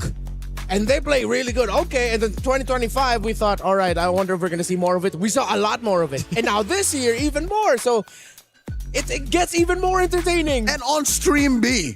On Stream B. Not to say anything about Stream B. Like, we all know this is the best stream. It's just, they hold no holds barred. If I'm going to say something, I will. Yeah, that's how it should be. Unfortunately, even for us here, it just hit me. That was our last match for Stream B. Oh yeah, we're gonna be Stream A people now after this. We're gonna be Stream A people. Why would you say that, this, Joseph? Why? We'll bring the Stream B vibe over there. All right. We will bless them. We will. Do you guys have a favorite Stream B moment? All of it. All of them. All of it. All of it. Also, LaFell was part of this, but unfortunately, he's bringing the vibe early. He has transcended sooner. He has transcended as the newest Weebay Bro. He's transcended. What do you mean the newest Weebay Bro? He's always been here. He's the newest. No. Since 2022, he's been chronologically, the newest Bear Bro is you. It's Leo and LaFell, then me. No, then but you. the name came. No. The name What are you came talking first. What do you mean? Names is a gold laner. Yeah. And Nucci I remember the specific time when it was said from the community, and that was in the Philippines. There was a gentleman by the name of Erwin.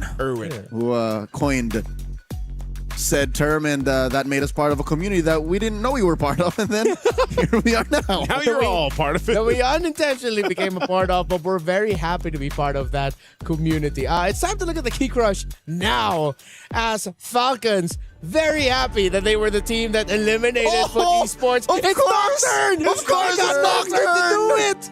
Oh man, I thought it was gonna be Nucci, but it's Nocturne. This is painful. Kirmizi Beyaz, and at her hands too. Cold.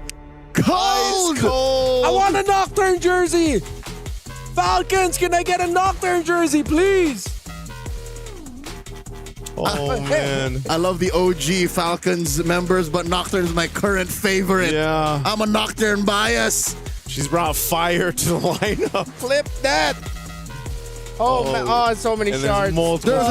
There's a short, sharp shard. Straight to the heart.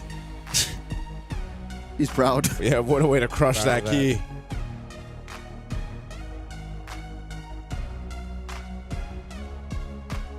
That's the last key crush on Stream B. Oh. Can they not close Stream B? Can they just keep it running? Can they just get the program of Stream A and put it here? I don't know if they've had anything like that. I want to say goodbye. Do you know what I am on Stream A? What are you? I'm a reporter. You're a reporter? Not that okay. I started off MWI 2024 as a reporter. I became a desk host, and I've been desk hosting ever since. So now it's just funny because they go from roast reporting to little old me. What do you mean, little old you? What do you mean, little? I'm pretty sure everyone in the community knows how Rose looks like, how great she is at what she does. I'm not saying it's a downgrade. Going to me to report. Sounds like an upgrade to me. But I'm following along. I understand why some people might be like, hey, really? He's going to be reporting? Where's Rose going to be? I don't know where I was going. You both start with R. I don't know. Yeah, I don't know where I was going That's with this why joke. I had the shovel out, dude. I don't know where I was. Digging the hole. I had a punchline. Where is this going? Where is this I had a going? punchline I was leading up to, but I just pretty much self-deprecated way too hard. And you forgot the point. Yeah, and I forgot the point I was making. Lost the plot. Okay. What do I want to ask you to? I already asked about your favorite Stream B moment. All of it. Do you have a... Oh, after all the games that we saw on Stream B, favorite player besides Nocturne? Ooh, that's tough. Right. I'll start it off. I'll go Chiboy. Chiboy Team Ray Young. I guess. Yeah. She's the one who was like, oh, we almost lost because I kept pressing the wrong button. Yeah, that's true. That's true. Yeah. Oh, I was going to say Chiboy, but... It doesn't need to be different. I'll go with Leobon because she's one of the first players that I got to interview. Her and Livin. All right. Okay. So they're, that's a new thing for me. I don't know if I'll get to do more interviews sometime. But Lema has a lot of fans.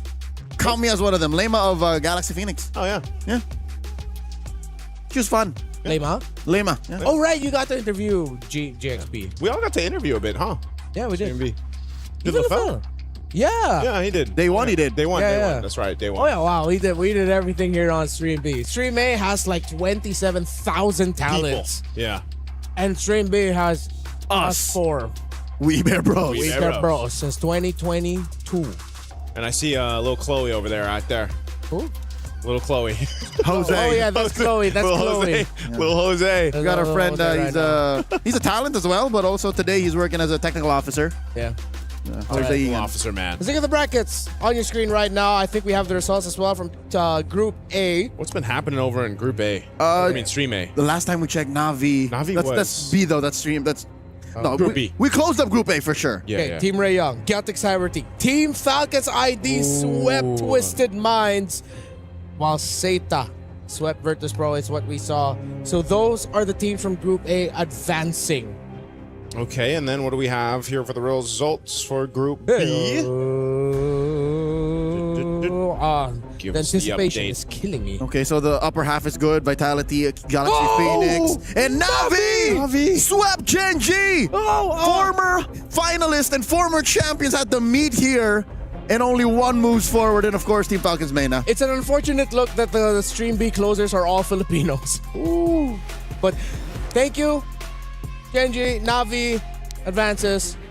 Wow. This is the Falcons ID smashing ceremony. Rob commentating the whole affair. Sir, it's Hollywood. Rob Hollywood. Hollywood Rob TV, his real legal name. Rob TV. Yeah. He showed me his birth certificate. I was surprised. He brought it out from Ohio. Yeah. His first name Hollywood, middle name Rob, last name TV. I think that's of Norwegian descent TV. Yeah. I was just thinking, how many crushers did they bring? There's a lot. I'd say a dozen. That one popped. Oh, that was. Oh, even she was like, "No man, I'm so sorry." The shrapnel was there. There we go. This is Navi popping Genji's. This is who you call Murray. Murray? Wait, is it Murray? Murray? Sometimes I mix up their names and their faces. That's Sorry, definitely Navi. Murray. I love y'all. This one's gonna. Why do I feel like their crusher is more violent? Yeah, our crusher is like a nice little. I think it's because Damascus and Hollywood Rob just egg him on. Hollywood. They press it harder. Yeah, those are our friends from Stream A, by the way. Yeah, Hollywood Raw TV and Damascus. And Mirai is used to this. Mirai has done this several times. Yeah. Oh, we gotta see the crush. We're gonna go. Does it pop? Oh, okay. Oh no, it's a nice. Oh, that was a. I don't know if that picks up, but that was a snap. That was Genji's key. Yeah. Dang. Good try, Genji. All right. You know what? We've made so much memories here on Stream B. We've seen the rise and fall of teams, joy, and the opposite of joy, which I forgot the word on. But it's not over yet. The women of MLBB still have more action to show as we now head into the knockouts. It has been us, the We Bear Bros. On behalf of LaFell and our wonderful production team, my name is Renmar. This has been Leo. This has been Naisu. We will see you on Stream A as the action continues for MWI at EWC 2026.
Play is in our DNA. Whenever we let it out, it becomes our superpower. Now imagine an entire city being built to supercharge it. Kadir City, powered by play. The human body was built to move. Not trapped at a desk in one singular posture for 12 hours a day. It's time your chair evolved. This is Secret Lab Titan Evo. Ergonomically engineered for you, gamers, hybrid workers, artists, backing your every move.